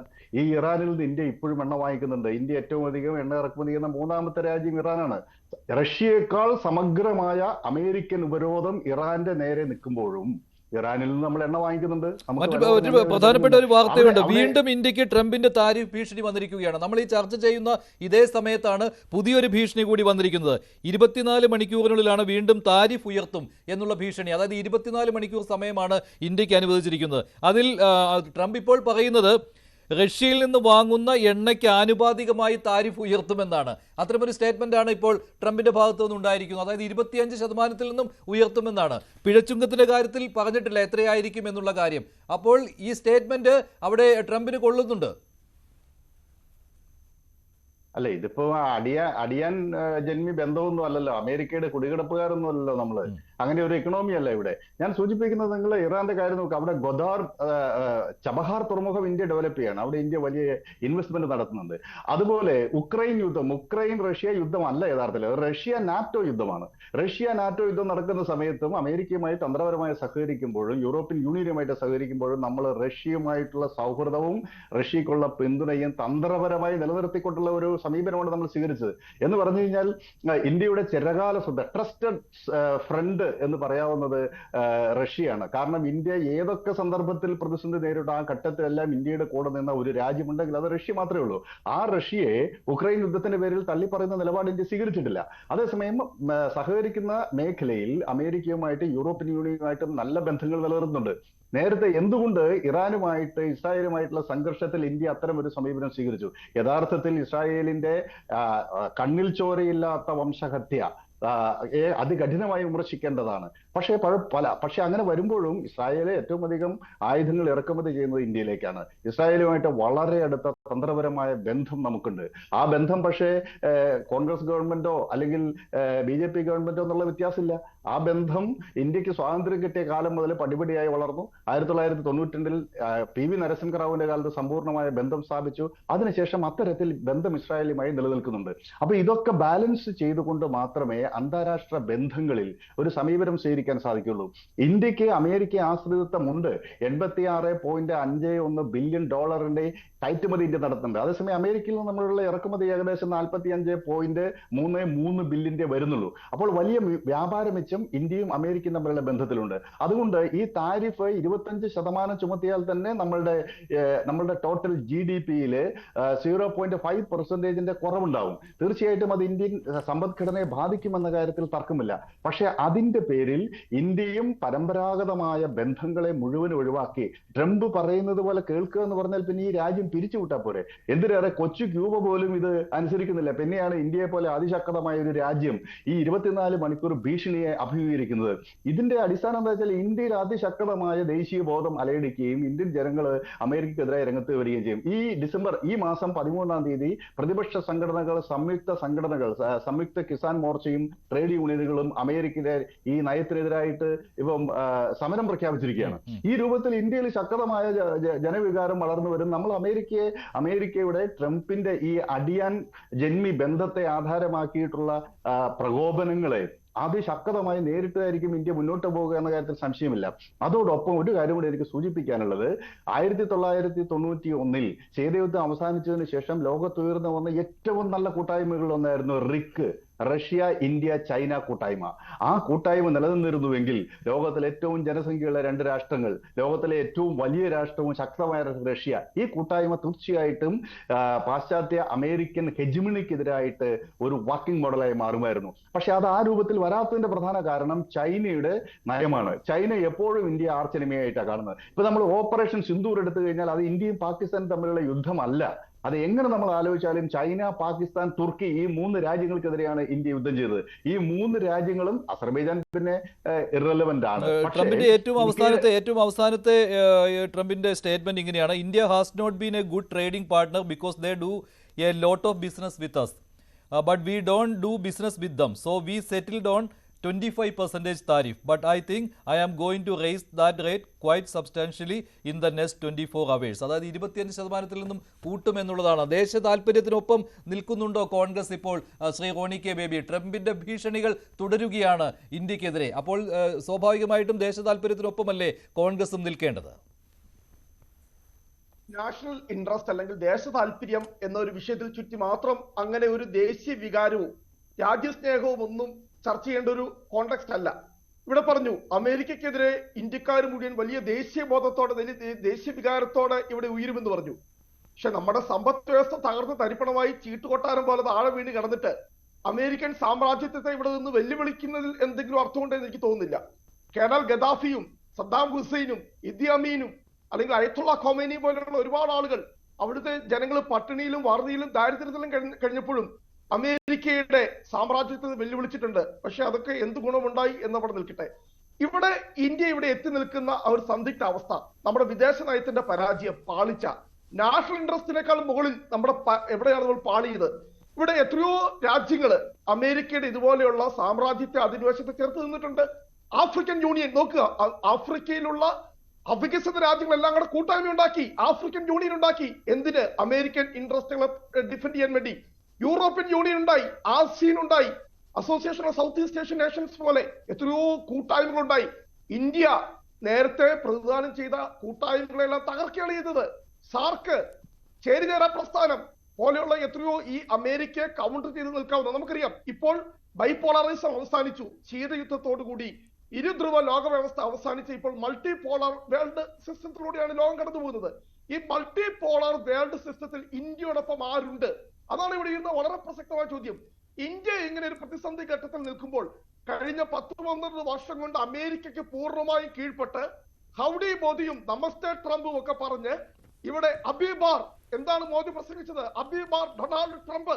ലോകത്ത് മറ്റൊരു ഭരണാധികാരിയും പ്രസംഗിക്കാത്ത രീതിയിൽ അമേരിക്കയിൽ പോയി അബിബാർ ഡൊണാൾഡ് ട്രംപ് എന്ന് പറഞ്ഞ് പൂർണ്ണമായും അമേരിക്കയ്ക്ക് കീഴടങ്ങിയ, ഇന്ത്യൻ വിദേശ നയത്തെ പൂർണ്ണമായും അമേരിക്കയ്ക്ക് അടിയറവ് വെച്ച ഇന്ന് ഒരു രാജ്യം നമ്മുടെ ഒപ്പമില്ല. ഇവിടെ എനിക്ക് മുമ്പ് സംസാരിച്ച ബഹുമാനപ്പെട്ട വേണുഗോപാൽ പറഞ്ഞു രാജ്യം സാമ്പത്തികമായി വളർന്നു. ഈ രാജ്യത്തെ ജനങ്ങളുടെ പോക്കറ്റ് അടിച്ചുകൊണ്ട് 2022 ഈ റഷ്യ ഉക്രൈൻ യുദ്ധം തുടങ്ങുന്നതിന് മുമ്പ് ഇന്ത്യ റഷ്യയിൽ നിന്ന് ഇറക്കുമതി ചെയ്തുകൊണ്ടിരുന്നത് ഒരു ദിവസം 1 ലക്ഷം ബാരൽ ക്രൂഡ് ഓയിൽ ആണെങ്കിൽ ഇന്ന് ഇറക്കുമതി ചെയ്യുന്ന എത്ര കണക്ക് നിങ്ങൾക്കറിയാമോ? 17 ലക്ഷം ബാരൽ പിന്നെ ക്രൂഡ് ഓയിലാണ് നമ്മൾ ഒരു ദിവസം ഇറക്കുമതി ചെയ്യുന്നത്. അതിലൂടെ ഉണ്ടാകുന്ന ഭീമമായ ലാഭം ഇന്ത്യ ഗവൺമെന്റിനാണ് ഭീമമായ ലാഭം പോകുന്നത്. ഇവിടുത്തെ സ്വകാര്യ കുറഞ്ഞ വിലയ്ക്ക് എണ്ണ കിട്ടുന്നത് നല്ലതല്ലേ? അതിനകത്ത് എന്തുകൊണ്ടാണ് കോൺഗ്രസ് ആ താല്പര്യത്തെ ബലി കഴിപ്പിക്കുന്നത്? ഇത് 2G സ്പെക്ട്രം സ്കാം നടക്കുന്നില്ല ഇവിടെ. അല്ല നമ്മൾ out of the context 2G spectrum അവിടെ പോയി. എനിക്ക് കൃത്യമായി അതിനെക്കുറിച്ച് മറുപടി തന്നെ പറയാനുണ്ട്. അകാരണമായി 2G സ്പെക്ട്രം ഇവിടെ വലിച്ചിട്ടു. ഇവിടെ നിങ്ങളുടെ ഗവൺമെന്റ് തന്നെ അന്വേഷണം നടത്തി, സുപ്രീം കോടതിയുടെ മേൽനോട്ടത്തിൽ അന്വേഷണം നടത്തി. എവിടെ പോയി 2G സ്പെക്ട്രം?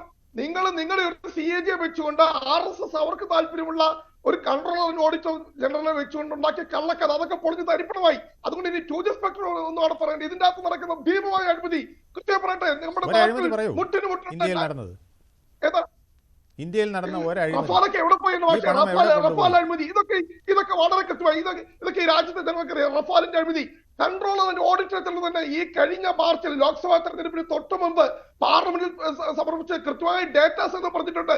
എത്രയോ കേന്ദ്ര പദ്ധതികളിൽ ഭീമമായ അഴിമതി നടക്കുന്നു. നാഷണൽ ഹൈവേ പ്രോജക്ടുകൾ ഉൾപ്പെടെ വലിയ ഈ പറയുന്ന എക്സ്പ്രസ് വേ പ്രോജക്ടുകൾ, യമുന എക്സ്പ്രസ് വേ പ്രോജക്ടുകൾ ഉൾപ്പെടെ ഭീമമായ അഴിമതി നടക്കുന്നു എന്ന് കണ്ടെത്തിയത്. പിന്നെ ഇവിടെ നടന്ന അഴിമതി പണമല്ലേ ഈ പറയുന്ന ഈ ഇലക്ഷൻ ഫണ്ടിന്റെ രൂപത്തിൽ BJPക്ക് മാത്രം ഈ രാജ്യത്തെ മുഴുവൻ മൾട്ടിനാഷണൽ കമ്പനികളും വലിയ ബഹിരാഷ്ട്ര കുത്തകളും ഒക്കെ വലിയ കോർപ്പറേറ്റുകളും ഒക്കെ ഈ ഭീമമായ ഫണ്ട് ഇലക്ഷൻ ഫണ്ടിലേക്ക് BJPയുടെ കൊടുത്ത സ്കാം ഒക്കെ സുപ്രീം കോടതി തന്നെ കണ്ടെത്തിയതൊക്കെ ഇവിടെ വളരെ കൃത്യമായി. അതുകൊണ്ട് അഴിമതിയുടെ കാര്യമൊന്നും BJP നടക്കുന്ന അഴിമതിക്കെതിരെ കുരിശുദ്ധം, ജഡ്ജിക്കെതിരെ ഇംപീച്ച്മെന്റിന് വന്ന ഈ രാജ്യസഭയുടെ ഉപാധ്യക്ഷനെ പോലും വലിച്ചു താഴെയിട്ട BJPയും നരേന്ദ്രമോദിയും അഴിമതി ശരി. എന്തായാലും ഈ കാര്യത്തിൽ എന്തായാലും അമേരിക്കയ്ക്ക് മുന്നിൽ ഇന്ത്യ കീഴടങ്ങുന്നു എന്ന് പറഞ്ഞുകൊണ്ടിരുന്ന കോൺഗ്രസ് ഈ വിഷയത്തിൽ അമേരിക്കയ്ക്ക് മുന്നിൽ ഇന്ത്യ കീഴടങ്ങാത്ത ഈ സമയത്തും വിമർശനം ഉന്നയിക്കുകയാണ്. ഇതിൽ യുക്രൈൻ യുദ്ധത്തിന് ഫ്യൂവലിംഗ് നടത്തുകയാണ്, അല്ലെ, ഊർജ്ജം നൽകുകയാണ് ഇന്ത്യ എന്ന രീതിയിലാണ് ഇപ്പോൾ ട്രംപിന്റെ പ്രതികരണം വന്നിരിക്കുന്നത്. അതിൽ റഷ്യയെ സഹായിക്കുകയാണ്, അതായത് സാമ്പത്തികമായി നേരിട്ട് സഹായിക്കുന്നതിന് തുല്യമാണ് ക്രൂഡ് അവിടെ നിന്ന് വാങ്ങുന്നത്, ക്രൂഡ് ഓയിൽ വാങ്ങുന്നത് എന്നുള്ള ഒരു വിമർശനമാണ് ഇപ്പോഴും വൈറ്റ് ഹൗസ് ഉന്നയിക്കുന്നത്. അതിപ്പോൾ ട്രംപ് ഇന്നത്തെ ഇന്റർവ്യൂവിലും അതേ രീതിയിൽ തന്നെയാണ് പറഞ്ഞിരിക്കുന്നത്.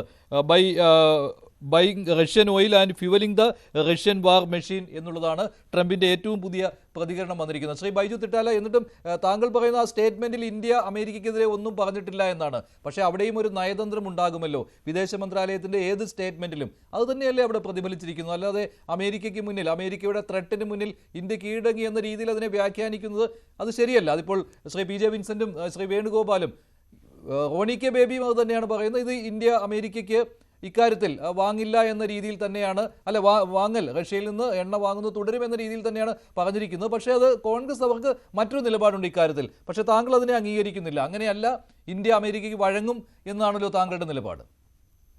ഇന്ത്യ അമേരിക്കയ്ക്ക് വഴങ്ങുന്ന അങ്ങനെയല്ല ഞാൻ അതിനെ കാണുന്നത്. അതായത് ഇപ്പം മഞ്ജുഷ് ഇതൊരു ഡിപ്ലോമസിയിലൂടെയുള്ള ലെറ്റർ എന്ന് പറയുമ്പോൾ മഞ്ജുഷ് ഒരു കാര്യം അംഗീകരിക്കണം, ഡിപ്ലോമസി തകർന്നു എന്ന് അംഗീകരിക്കണം. ഇന്ത്യയും അമേരിക്കയുമായുള്ള ഡിപ്ലോമസി തകർന്നു എന്ന് അംഗീകരിക്കണം. അല്ല, അത് ചില സമയത്ത് അങ്ങനെയാണല്ലോ.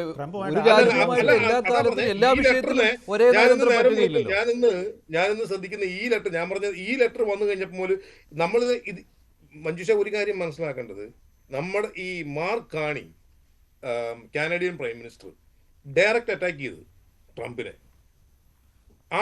ട്രംപിനെ ഡയറക്റ്റ് അറ്റാക്ക് ചെയ്തത് മാത്രമാണ് അയാൾ ജയിച്ചത്. ആ വിഷയം പോലും അവർ സെറ്റിൽ ചെയ്തു. അതുപോലെ ഇവിടെ നമ്മുടെ British prime minister good man എന്നാണ് പുള്ളി ഓപ്പൺ ആയിട്ട് പറഞ്ഞത്. അതിന്റെ കാരണം ബ്രിട്ടനിൽ ഇരിക്കുന്നത് പീറ്റർ മാൻഡൽസൺ ആണ്. അവിടെ ഇരിക്കുന്ന വിദേശകാര്യ വ്യക്താവായി വിദേശകാര്യങ്ങൾ ഹാൻഡിൽ ചെയ്യുന്നത് അമേരിക്കയിൽ നിന്ന് പുള്ളിയാണ് ചെയ്യുന്നത്. ഒരു കാര്യം അംഗീകരിച്ചേ പറ്റൂ മഞ്ജുഷേ, നമ്മുടെ ഫോറിൻ ഡിപ്ലോമസി തകർന്നു പോയി എന്നുള്ളത് അംഗീകരിക്കാൻ പറ്റില്ല. പിന്നെ ഇതിന് മുമ്പ് പറഞ്ഞത് ഈ ഇന്ത്യയിലെ എക്കോണമി വലുതായിക്കൊണ്ടിരിക്കുക എന്നാ പറഞ്ഞേ. എൻ്റെ പുന്നു വേണുഗോപാലെ, ഇന്ത്യയിൽ 50% ആളുകൾ 100 രൂപയാണ് അവിടെ ഒരു നമ്മൾ ഇത്രയും ജനസംഖ്യയുള്ള രാഷ്ട്രത്തിൽ അത്തരം കാര്യങ്ങൾ ഇല്ലല്ല, അതല്ലോ നിങ്ങൾ പറഞ്ഞതല്ലോ. അതായത് ഇന്ത്യ ഭയങ്കര ബൂമിങ് എക്കോണമിയാണ്. നമ്മൾ ശരിയാണ്, വെൽത്തി ആളുകളുടെ, കാശുള്ള ആളുകളുടെ കാര്യങ്ങൾക്ക് തീരുമാനം ഉണ്ടായി കാണും, അവർ കാശ് ഉണ്ടാക്കുന്നുണ്ടാവും. ഇത് എന്റെ റിസർച്ച് അല്ല, ഈ നമ്മുടെ ഇന്ത്യയിൽ തന്നെ റിസർച്ചാണ്. 50%, ഇത് പറയിപ്പിക്കല്ലേ, 50%, 50% ഓഫ് ദ ഇന്ത്യൻ പോപ്പുലേഷൻ 100 രൂപയ്ക്ക് താഴെയാണ് ഒരു ദിവസം ഡ്രോ ചെയ്യുന്നത്. ആ രാജ്യത്ത് എക്കോണമി ബൂം ചെയ്യാന്ന് പറയാനുള്ള ആ മനസാക്ഷിയെ ഞാൻ നമിക്കുന്നു. പിന്നെ രണ്ടാമത് ഈ വിൻസെന്റ് പറഞ്ഞതിനോട് എനിക്ക് വളരെ വിയോജിപ്പുണ്ട്.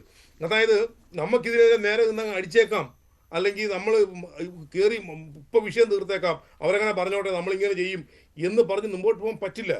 ഇത് ബയലാറ്ററൽ, ഇത് നമ്മൾ അങ്ങനെ ഉദ്ദേശിക്കും. ഇന്ത്യക്ക് ഈ ലോകത്ത് ഇന്ത്യ മാത്രമല്ല ഒരു രാജ്യമായിട്ടുള്ളത്. ഇത് എത്രയും പെട്ടെന്ന് സെറ്റിൽ ചെയ്യേണ്ട ഒരു പ്രശ്നമാണ്. സെറ്റിൽ ചെയ്തില്ല എങ്കിൽ എന്ത് സംഭവിക്കുന്നറിയോ? ഇന്ത്യയിൽ കാർഷിക മേഖലയിൽ അഗ്രികൾച്ചർ സെക്ടറിലെ എക്സ്പോർട്ടാണ് 6 ബില്യൺ അടുത്ത്.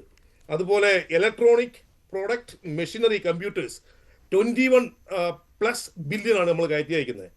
പിന്നെ ടെക്സ്റ്റൈൽ ക്ലോത്തിങ്, ഞാൻ എക്സ്പോർട്ട് മേഖലയിൽ ജോലി ചെയ്തുകൊണ്ടിരുന്ന ആളാണ്. ടെക്സ്റ്റൈൽ മേഖലയിൽ പണിയെടുക്കുന്ന, ഞാൻ ഈ കുറച്ച് മുമ്പേ പറഞ്ഞ ദിവസം 100 രൂപ കിട്ടുന്നവനാണ്. ആ മേഖല മുഴുവൻ തകർന്ന് തരിപ്പണായി പോകും.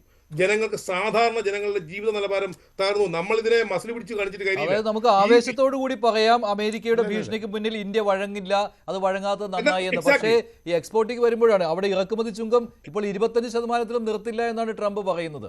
ഇല്ല, ആ പ്രശ്നം, ആ വിഷയം എന്റെ ഞാൻ പറഞ്ഞത്, അതായത് പരസ്യമായി ചലഞ്ച് ചെയ്താണ് മാർക്കാണി ചലഞ്ച് ചെയ്തത്. ഈ ട്രംപിനെ ചലഞ്ച് ചെയ്തുകൊണ്ട് മാത്രം ജയിച്ചതാണ്.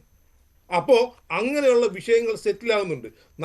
നമ്മളുടെ ബയലാട്രൽ ആയിട്ടുള്ള നെഗോഷിയേഷൻസ്, നമ്മുടെ ഡിപ്ലോമസി ഹാസ് ടു ഇംപ്രൂവ്. നമുക്കിങ്ങനെ നമ്മളെ ആരടിച്ചാൽ നമ്മളൊന്നും ചെയ്യില്ല എന്ന് പറഞ്ഞ് നിൽക്കാൻ അങ്ങനെ നമുക്ക് ചെയ്യാൻ പറ്റില്ല. നമുക്ക് ഇതൊരു, ഇപ്പം ഞങ്ങളെപ്പോലുള്ള ആൾ, ഞാൻ എന്നെപ്പോലുള്ള ബ്രിട്ടൻ, എന്തൊരാൾ അമേരിക്ക കിടക്കുന്നു, എന്തൊരാൾ ഇപ്പോൾ നിങ്ങൾ കാണുന്നില്ല അയർലൻഡ് എന്താ സംഭവിക്കുന്നത്. അപ്പോൾ ഇത് വളരെ ഡിപ്ലോമാറ്റിക്കായി അഡ്രസ്സ് ചെയ്യേണ്ട ഒരു പ്രശ്നമാണ്. അത് അഡ്രസ്സ് ചെയ്യാതെ നമ്മളിപ്പം ഇതേ രീതിയിൽ ഈ ഇന്ത്യൻ മീഡിയ മുഴുവൻ പറയുന്നത് ട്രംപിനെ ഈ ഒരു ഒറ്റ സ്റ്റേറ്റ്മെന്റോടെ പേട്രിയറ്റ് മിസൈൽ അടിച്ച് തീർത്ത് പറഞ്ഞാണ് പറയുന്നത്. എനിക്ക് മനസ്സിലാകുന്നില്ല എന്തായി പറയുന്നത്. ഇത് അങ്ങനെ ട്രംപിനെ ഞങ്ങൾ പറ്റില്ല എന്ന് തീർത്ത് പറയുകയല്ല ഇത് ചെയ്തിരിക്കുന്ന എനിക്കൊരു സംശയമില്ല. പക്ഷെ അങ്ങനെ പറയരുത് എന്നും വിശ്വസിക്കുന്ന രാഷ്ട്രീയക്കാരനാണ് ഞാൻ. കാരണം ഈ പ്രശ്നം ബയലാട്രൽ എഗ്രിമെന്റിലൂടെ സെറ്റിൽ ചെയ്യണം. ഇതേ രീതിയിൽ പോയാൽ it will have a significant impact on our ground. പക്ഷെ അപ്പോൾ റഷ്യയുമായിട്ടുള്ള ഈ ഇടപാട് അതിന്റെ കാര്യമോ? ചുമ്മാ നമ്മളിപ്പോ ശ്രീ വിൻസെന്റ് ഒക്കെ പറയും പോലെ സാമ്രാജ്യത്തിൽ തൊലയട്ടെ എന്ന് പറഞ്ഞ് സിന്താബ വിളിക്കാനേ പറ്റുള്ളൂ. പാർട്ടികൾ ചത്തു. Sorry to say this. ഈ വിഷയങ്ങളെ അത്രയ്ക്ക് സീരിയസ് ആയി കാണണം. നിങ്ങൾക്ക് മറ്റേ മയോക്ലിനിക്കൊക്കെ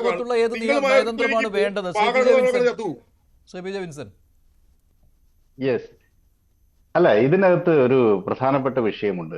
ട്രംപ് അധികാരത്തിൽ വന്ന ഉടനെ മേക്ക് അമേരിക്ക ഗ്രേറ്റ് അഗെയിൻ പ്രഖ്യാപിച്ചു. ഗ്രേറ്റ് അഗെയിൻ അതിന്റെ ഭാഗമായിട്ട് ജനുവരിയോടുകൂടി അദ്ദേഹം പറഞ്ഞത് എത്രയാ? അത് നിങ്ങൾ എടുത്തു നോക്ക്.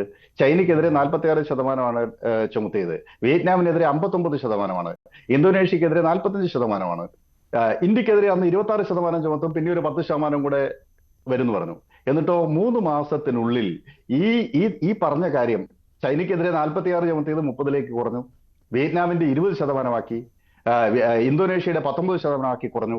അപ്പോൾ ട്രംപിന്റെ ഈ പ്രസ്താവന ഇത് എക്കാലത്തേക്കും വേണ്ടിയിട്ടുള്ള ഒരു സ്റ്റേറ്റ്മെന്റ് ആയിട്ട് കാണേണ്ടതില്ല.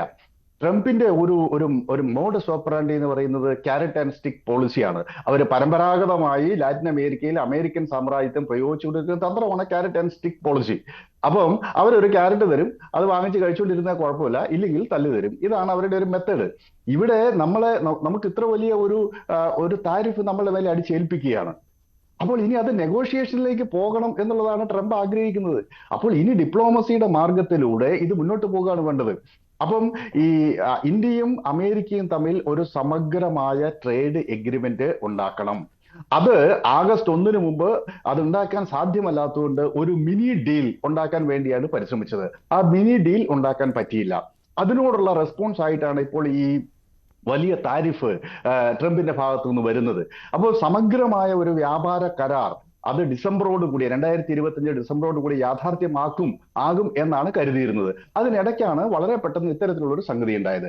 ഇന്ത്യക്കും യുണൈറ്റഡ് കിങ്ഡവും തമ്മിൽ ഇപ്പൊ സമഗ്രമായ സാമ്പത്തിക വ്യാപാര കരാറിൽ ഒപ്പിട്ട് കഴിഞ്ഞു. അപ്പോൾ ഇത് നെഗോഷിയേഷൻ ഒന്നും അവസാനിച്ചിട്ടില്ല.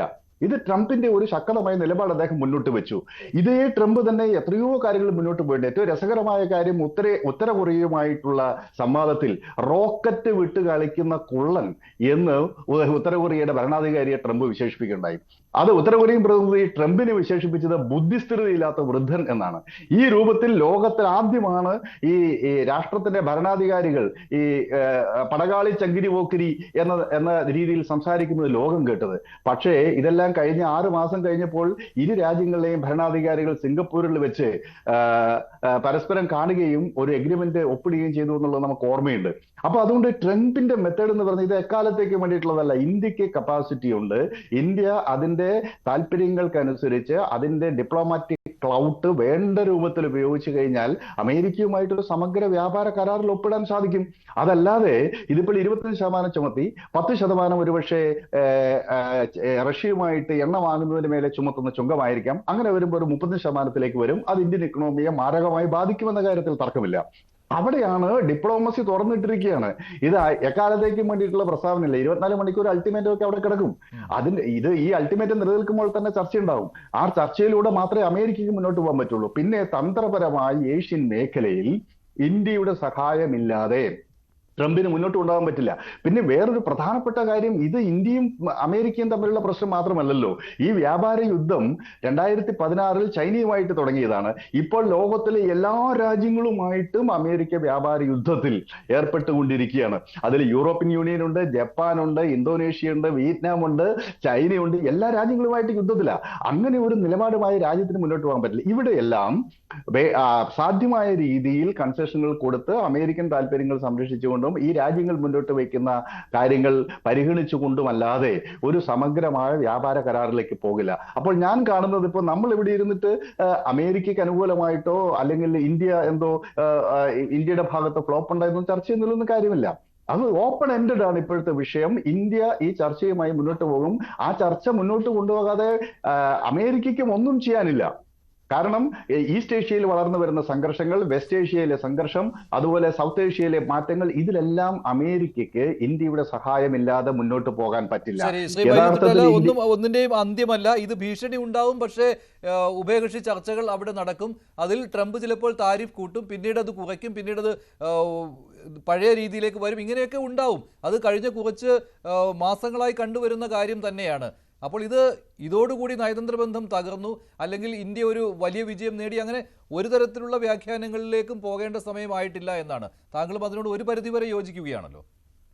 ചോദ്യം എന്നോടാണോ? അതെ, തീർച്ചയായിട്ടും. അതായത് നമ്മൾ ആദ്യമൊക്കെ നമ്മൾ ഈ സോഷ്യൽ മീഡിയ ആണ് ഒഴിവാക്കേണ്ടത്. സോഷ്യൽ മീഡിയയിൽ ഇങ്ങനെയുള്ള സാധനങ്ങൾ പോസ്റ്റ് ചെയ്തത്, അതായത് ഇത് വളരെ ഡിപ്ലോമാറ്റിക്. പിന്നെ ഇതിൽ മറ്റു ചെയ്യേണ്ട ഒരു കാര്യം, ഈ നമ്മുടെ ബംഗ്ലാദേശിലെ ഈ വെസ്റ്റ് പാകിസ്ഥാൻ യുദ്ധം ഉണ്ടായപ്പോൾ ഇന്ദിരാഗാന്ധി ചെയ്ത ടാക്ടിക്കൽ ഒരു ലൈനുണ്ട്.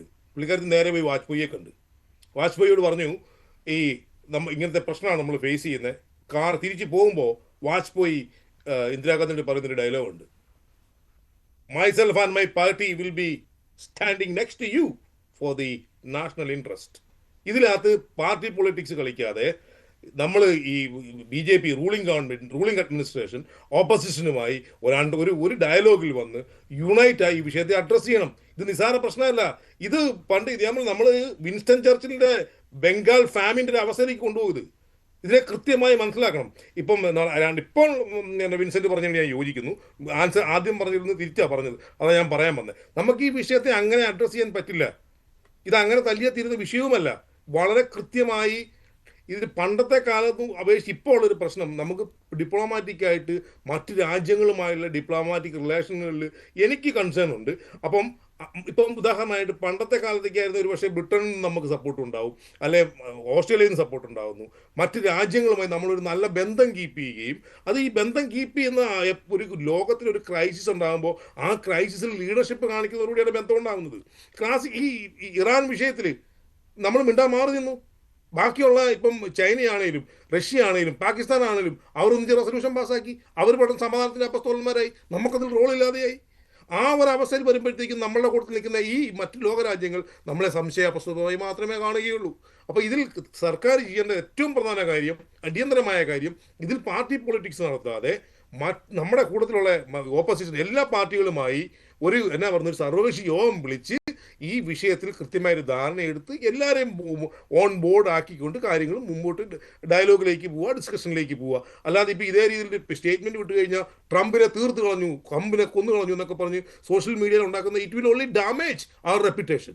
അത് ഒഴിവാക്കുകയാണ് വിദേശ മന്ത്രാലയം ഇപ്പോൾ അങ്ങനെ ഒരു സ്റ്റേറ്റ്മെന്റ് ഇറക്കേണ്ടായിരുന്നു എന്നാണോ? തീർച്ചയായും അത് അങ്ങനെയല്ലായിരുന്നു. അത് ഡിപ്ലോമാറ്റിക് തന്നെ ചെയ്യേണ്ട കാര്യമായിരുന്നു. വിദേശകാര്യ മന്ത്രാലയം ഇതുപോലെ ഒരു ലെറ്റർ എഴുതിയിട്ടുണ്ട്. എന്നെ സംബന്ധിച്ച് ഇതൊരു മിറ്റിഗേഷനായി മാത്രമേ ഞാൻ കാണുന്നുള്ളൂ. അത് അവരുമായി ഈ വിഷയം ചർച്ച ചെയ്യുകയും, ഞാൻ ചോദിക്കട്ടെ, ഇതിലും വലിയ വിഷയം ഉണ്ടായിരുന്നല്ലോ ഈ ബ്രിട്ടനിൽ, ഇതിലും വലിയ വിഷയം യൂറോപ്പിലുണ്ടായിരുന്നല്ലോ, ഇതിലും വലിയ വിഷയം അവിടെ കാനഡയിലുണ്ടായിരുന്നല്ലോ. അവരാരും ഇതേ രീതിയിലൊന്നും ഇറക്കിയില്ലല്ലോ.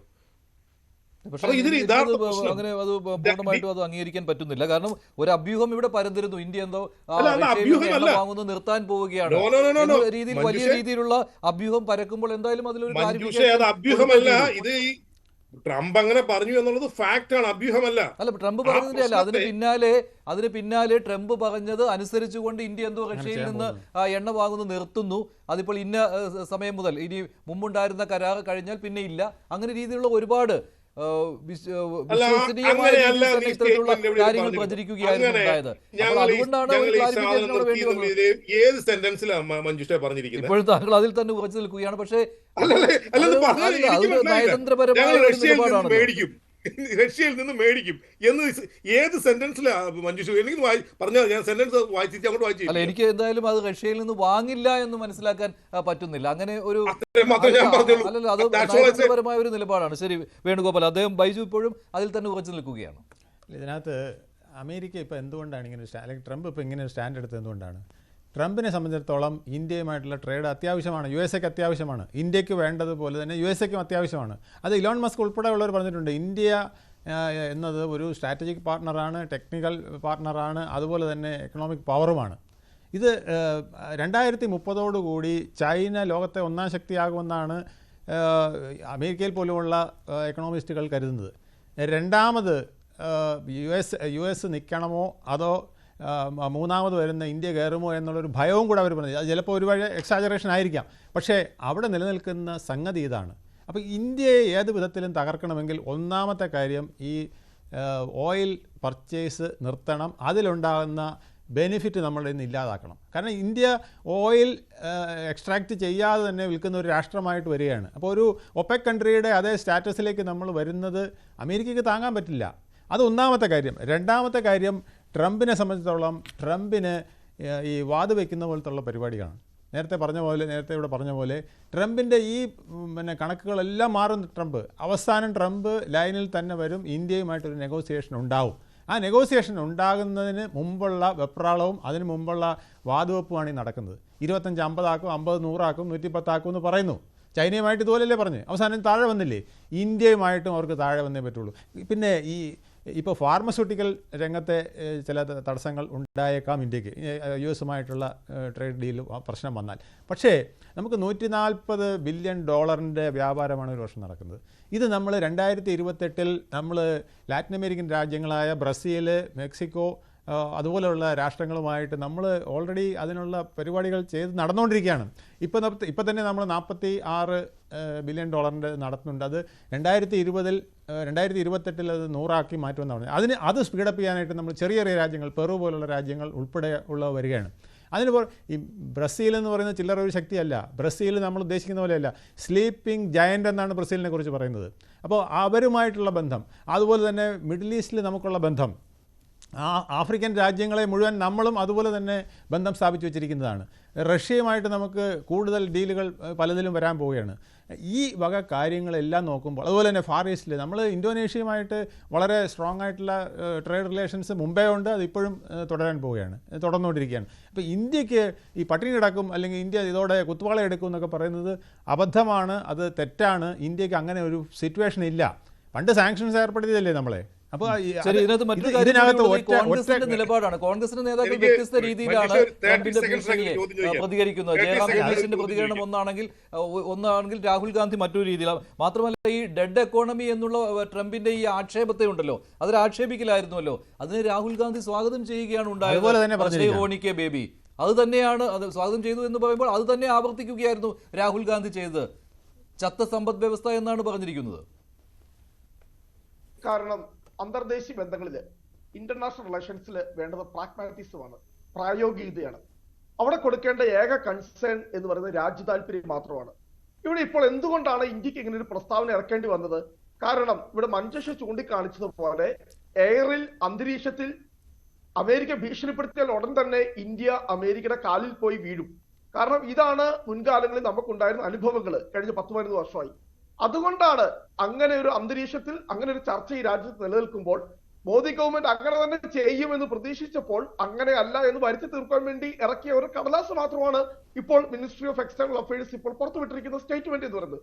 പക്ഷെ ഇതുകൊണ്ടൊന്നും അമേരിക്കയുടെ ഇനി നമ്മൾ ഇതിനകത്ത് ശ്രദ്ധിക്കേണ്ട ഒരു കാര്യം, ട്രംപ് ഇനി 3 വർഷത്തേക്ക് കൂടി അധികാരത്തിലുണ്ട്. നമ്മൾ എന്തിനു വേണ്ടിയാണ് കൂടുതൽ അമേരിക്ക ഡിപ്പെൻഡ് ചെയ്തത് കഴിഞ്ഞ 10 വർഷം? കാരണം ചൈനയെ കൗണ്ടർ ചെയ്യുക. നമ്മുടെയൊക്കെ വിദേശകാര്യ വിദഗ്ധരുടെ ഒരു തിയറി ഉണ്ട്, അമേരിക്ക ഇനി കൂടുതൽ ഇന്ത്യയെ ആശ്രയിക്കും. കാരണം അമേരിക്കയുടെ എവർലാസ്റ്റിംഗ് ഫ്രണ്ട് ആയിരിക്കും ഇന്ത്യ. കാരണം അമേരിക്കയുടെ ഇമ്മീഡിയറ്റ് ത്രെട്ട് എന്നുള്ളത് ചൈനയാണ്. അപ്പോൾ ചൈനയെ ബ്ലോക്ക് ചെയ്യാൻ വേണ്ടി അമേരിക്ക ഇന്ത്യയെ മാക്സിമം സഹായിക്കും. അതുകൊണ്ട് നമുക്ക് അമേരിക്കയുടെ കൂടി നിൽക്കാം എന്നതായിരുന്നു കഴിഞ്ഞ 10-15 വർഷമായി നമ്മുടെ വിദേശകാര്യ വിദഗ്ധരും തിങ്ക് ടാങ്കുകളും ഒക്കെ സ്വീകരിച്ച സമീപനം. അതിനനുകൂലമായിട്ടാണ് നമ്മുടെ പ്രധാനമന്ത്രി ഇങ്ങനെ ഒരു വിദേശ നയം തന്നെ നമ്മൾ നമ്മൾ ഓവർ ഡിപ്പെൻഡൻസ് ആയി പോയി. നമ്മൾ നിഷേധിച്ചിട്ട് കാര്യമില്ല. ഇവിടെ പറയുന്നു അമേരിക്കയുമായിട്ടുള്ള നമ്മുടെ ട്രേഡ് ബന്ധങ്ങൾ വഷളായാൽ ഇവിടെ ദാരിദ്ര്യമൊന്നും ഉണ്ടാകാൻ പോകുന്നില്ല. പക്ഷെ നമ്മളൊരു കാര്യം മനസ്സിലാക്കണം, കറൻസി പിൻവലിച്ചു എന്നൊരു ഒറ്റ കാര്യം കൊണ്ട് 1 കോടി SMEകൾ അടച്ചുപൂട്ടപ്പെട്ട രാജ്യവും ഇന്ത്യ. 5 കോടി ആളുകൾക്ക് തൊഴിൽ നഷ്ടപ്പെട്ട രാജ്യമാണ് ഇന്ത്യ. ഇന്ത്യയിൽ നിന്നുള്ള ലീഡിംഗ് എക്സ്പോർട്ടിംഗ് എന്നത് 3 കാര്യങ്ങളാണ്. 1 IT, 2 ഫാർമസ്യൂട്ടിക്കൽ, 3 ടെക്സ്റ്റൈൽസ്. ഈ 3നും നമുക്ക് പെട്ടെന്ന് പോയി ഈ പറയുന്ന ലാറ്റിൻ അമേരിക്കയിലോ ഇന്തോനേഷ്യയിലോ ആഫ്രിക്കയിലോ പോയി മാർക്കറ്റ് ഒന്നും കണ്ടുപിടിക്കേണ്ട കഴിയില്ല. ശരി, എന്നാലും കോൺഗ്രസിന്റെ ഏറ്റവും ഒടുവിലത്തെ സ്റ്റേറ്റ്മെന്റ് എന്ന് പറയുന്നത് ദോസ്ത് നാ രഹ എന്നുള്ളതാണല്ലോ. അതായത് മോദിയും ട്രംപുമായുള്ള ആ ദോസ്തി അത് തീർന്നു എന്ന രീതിയിലാണ് കോൺഗ്രസിന്റെ പ്രതികരണം വന്നിരിക്കുന്നത്. ജയറാം രമേശാണ് ആ കാര്യം പറഞ്ഞിരിക്കുന്നത്. അതിന് കാരണക്കാരൻ ഞങ്ങളല്ലല്ലോ, മോദി തന്നെയാണല്ലോ. അതിന് കാരണക്കാരൻ ഞങ്ങളല്ലല്ലോ, മോദി തന്നെയാണല്ലോ. നമസ്തേ പിന്നെ മോദി എന്നും അല്ലെങ്കിൽ ഈ പറഞ്ഞ ട്രംപിന് വേണ്ടി വലിയ പ്രകീർത്തനങ്ങളൊക്കെ ആലപിച്ച് അദ്ദേഹത്തെ പോയി കെട്ടിപ്പിടിച്ച് അദ്ദേഹത്തിന് തെരഞ്ഞെടുപ്പിനെ പോലും കോൺഗ്രസിന് അത് പറയാനുള്ള അർഹതയുണ്ട് എന്നാണ്. കോൺഗ്രസിന് ഒരിക്കലും അത് പറയാൻ കഴിയില്ല. കാരണം ഇന്ത്യയുടെ പ്രതിപക്ഷമാണെങ്കിൽ അവർക്കത് പറയാനുള്ള അർഹതയില്ല. പണ്ട് ഇവിടെ തന്നെ പറഞ്ഞു, വാജ്പേയി ഇന്ദിരാഗാന്ധിയോട് ആ ഒരു സമീപനം എടുത്തത് വാജ്പേയി ആയതുകൊണ്ടാണ്. ഇന്നത്തെ പ്രതിപക്ഷ നേതാവിന് അത് പറയാൻ കഴിയില്ല എന്നുള്ളതാണ്. ഏത് കാര്യത്തിന്, അതായത് യുദ്ധം ജയിച്ചാൽ തോറ്റെന്ന് പറയാം. നമ്മള് നമ്മുടെ എത്ര പ്ലെയിനുകൾ വെടിവെച്ചിട്ടു എന്നുള്ളതല്ല, പാകിസ്ഥാൻ നമ്മുടെ എത്ര പ്ലെയിനുകൾ വെടിവെച്ചിട്ടു എന്നുള്ളതാണ് അറിയേണ്ടത്. ഈ രീതിയിൽ നമ്മൾ പോകുമ്പോൾ നമുക്ക് എങ്ങനെയാണ് പ്രതിപക്ഷ ഐക്യമുണ്ടാകുന്നത്? നമ്മുടെ പ്രതിപക്ഷത്തെ തന്നെ മുഴുവൻ ഡെലിഗേഷനെ അയച്ച് ആ ഡെലിഗേറ്റ്സ് മുഴുവൻ ലോകം മുഴുവൻ നടന്ന് പറഞ്ഞതല്ല നമ്മുടെ പ്രതിപക്ഷ നേതാവ് പറയുന്നത്, അല്ലെങ്കിൽ രാജ്യസഭയിലെ പ്രതിപക്ഷ നേതാവ് പറയുന്നത്. ഈ വിധത്തിൽ പോകുമ്പോൾ എങ്ങനെയാണ് നമ്മൾ പ്രതിപക്ഷവും ഭരണപക്ഷവും തമ്മിലൊരു ഐക്യമുണ്ടാകുന്നത്? അതുപോലെ തന്നെ നമ്മൾ അഡ്വാൻസ് ആയിട്ട് പറയണം, ഒരു രാഷ്ട്രം നമ്മളെ കളിയാക്കി, നമ്മൾ ഡെഡ് എക്കണോമിയാണെന്ന്. ലോകത്ത് ഒരു എക്കണോമിസ്റ്റും പറയില്ല ഇന്ത്യ ഡെഡ് എക്കോണമിയാണ്. ഇന്ത്യ 35-ന് താഴെ യുവാക്കളുള്ള ഒരു സ്മാർട്ട് എക്കോണമിയാണ്. രാഹുൽ ഗാന്ധി അത് ഏറ്റുപറഞ്ഞതിനെ താങ്കൾ അനുകൂലിക്കുന്നുണ്ടോ? ഡെഡ് എക്കോണമി എന്നുള്ള ട്രംപിന്റെ വേർഡ് അത് രാഹുൽ ഏറ്റുപറഞ്ഞതിനെ താങ്കൾ അനുകൂലിക്കുന്നുണ്ടോ? രാഹുൽ ഗാന്ധി പറഞ്ഞതിനെ വിൻസെന്റ്? തീർച്ചയായിട്ടും അംഗീകരിക്കുന്നില്ല. കാരണം അത് ട്രംപ് തെറ്റ് പറയുകയല്ല. ട്രംപ് ഒരു ഡയലോഗ് ഡെലിവറിയുടെ സ്റ്റൈൽ എങ്ങനെയാണ്, അയാൾ എല്ലാം അങ്ങോട്ട് കടത്തി പറയുന്ന ഒരു ശൈലിയാണ്. നമ്മൾ ട്രംപിന്റെ ഈ സമീപനങ്ങളെ, അദ്ദേഹത്തിന്റെ ബോഡി ലാംഗ്വേജ്, അദ്ദേഹത്തിന്റെ വാക്കുകൾ, ഇതൊക്കെ എപ്പോഴും വളരെ കടത്തി പറയുന്ന ശീലമാണ് അദ്ദേഹത്തിനുള്ളത്. അപ്പൊ അദ്ദേഹത്തിന് വളരെ കൃത്യമായിട്ട് അറിയാവുന്ന ഒരു കാര്യമാണ്, ലോകത്തിലെ എമേർജിംഗ് ഇക്കണോമിയാണ് ഇന്ത്യ. പക്ഷെ അമേരിക്ക എന്താണ്? ഡിക്ലൈനിങ് സൂപ്പർ പവർ ആണ്. അവർ ഡിക്ലൈനിങ് സൂപ്പർ പവർ ആയതുകൊണ്ടാണ് മേക്ക് അമേരിക്ക ഗ്രേറ്റ് അഗെയിൻ എന്നുള്ള സ്ലോഗൻ പോലും അവർ മുന്നോട്ട് വെക്കുന്നത്. കാരണം അമേരിക്ക പണ്ട് മഹത്തായിരുന്നു, ഇപ്പൊ മഹത്തരമല്ല. വീണ്ടും അവരെ മഹത്തരമാക്കാൻ വേണ്ടിയിട്ടാണ് ട്രംപ് മാഗ കൊണ്ടുവരുന്നത്. അപ്പം ഇതിനകത്ത് ട്രംപിന് വളരെ കൃത്യമായിട്ട് അറിയാവുന്ന കാര്യം, ട്രംപിന് എന്നല്ല എല്ലാവർക്കും അറിയാവുന്ന കാര്യമാണ്, ഇന്ത്യ ഒരു എമേർജിംഗ് ഇക്കണോമിയാണ്. നേരത്തെ ബിജു സാറെല്ലാം സൂചിപ്പിച്ചതുപോലെ ഇവിടെ പട്ടിണിയുണ്ട്, സമ്പത്തിന്റെ വിതരണത്തിലുള്ള അസാമാന്യമായ അസമത്വം നിലനിൽക്കുന്നുണ്ട് എന്നുള്ളതൊക്കെ ഫാക്റ്റാണ്. പക്ഷെ GDP എടുത്തു നോക്കുമ്പോൾ, അതുപോലെ മെയിൻ പവർ എടുത്തു നോക്കുമ്പോൾ ലോകത്തിലെ യങ്ങസ്റ്റ് കൺട്രിയാണ് ഇന്ത്യയിലെ.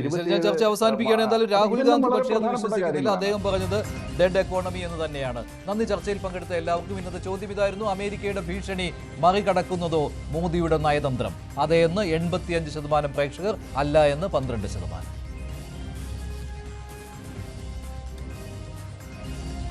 വേണ്ടിവരെ അവസാനിക്കുന്നു. നന്ദി, നമസ്കാരം.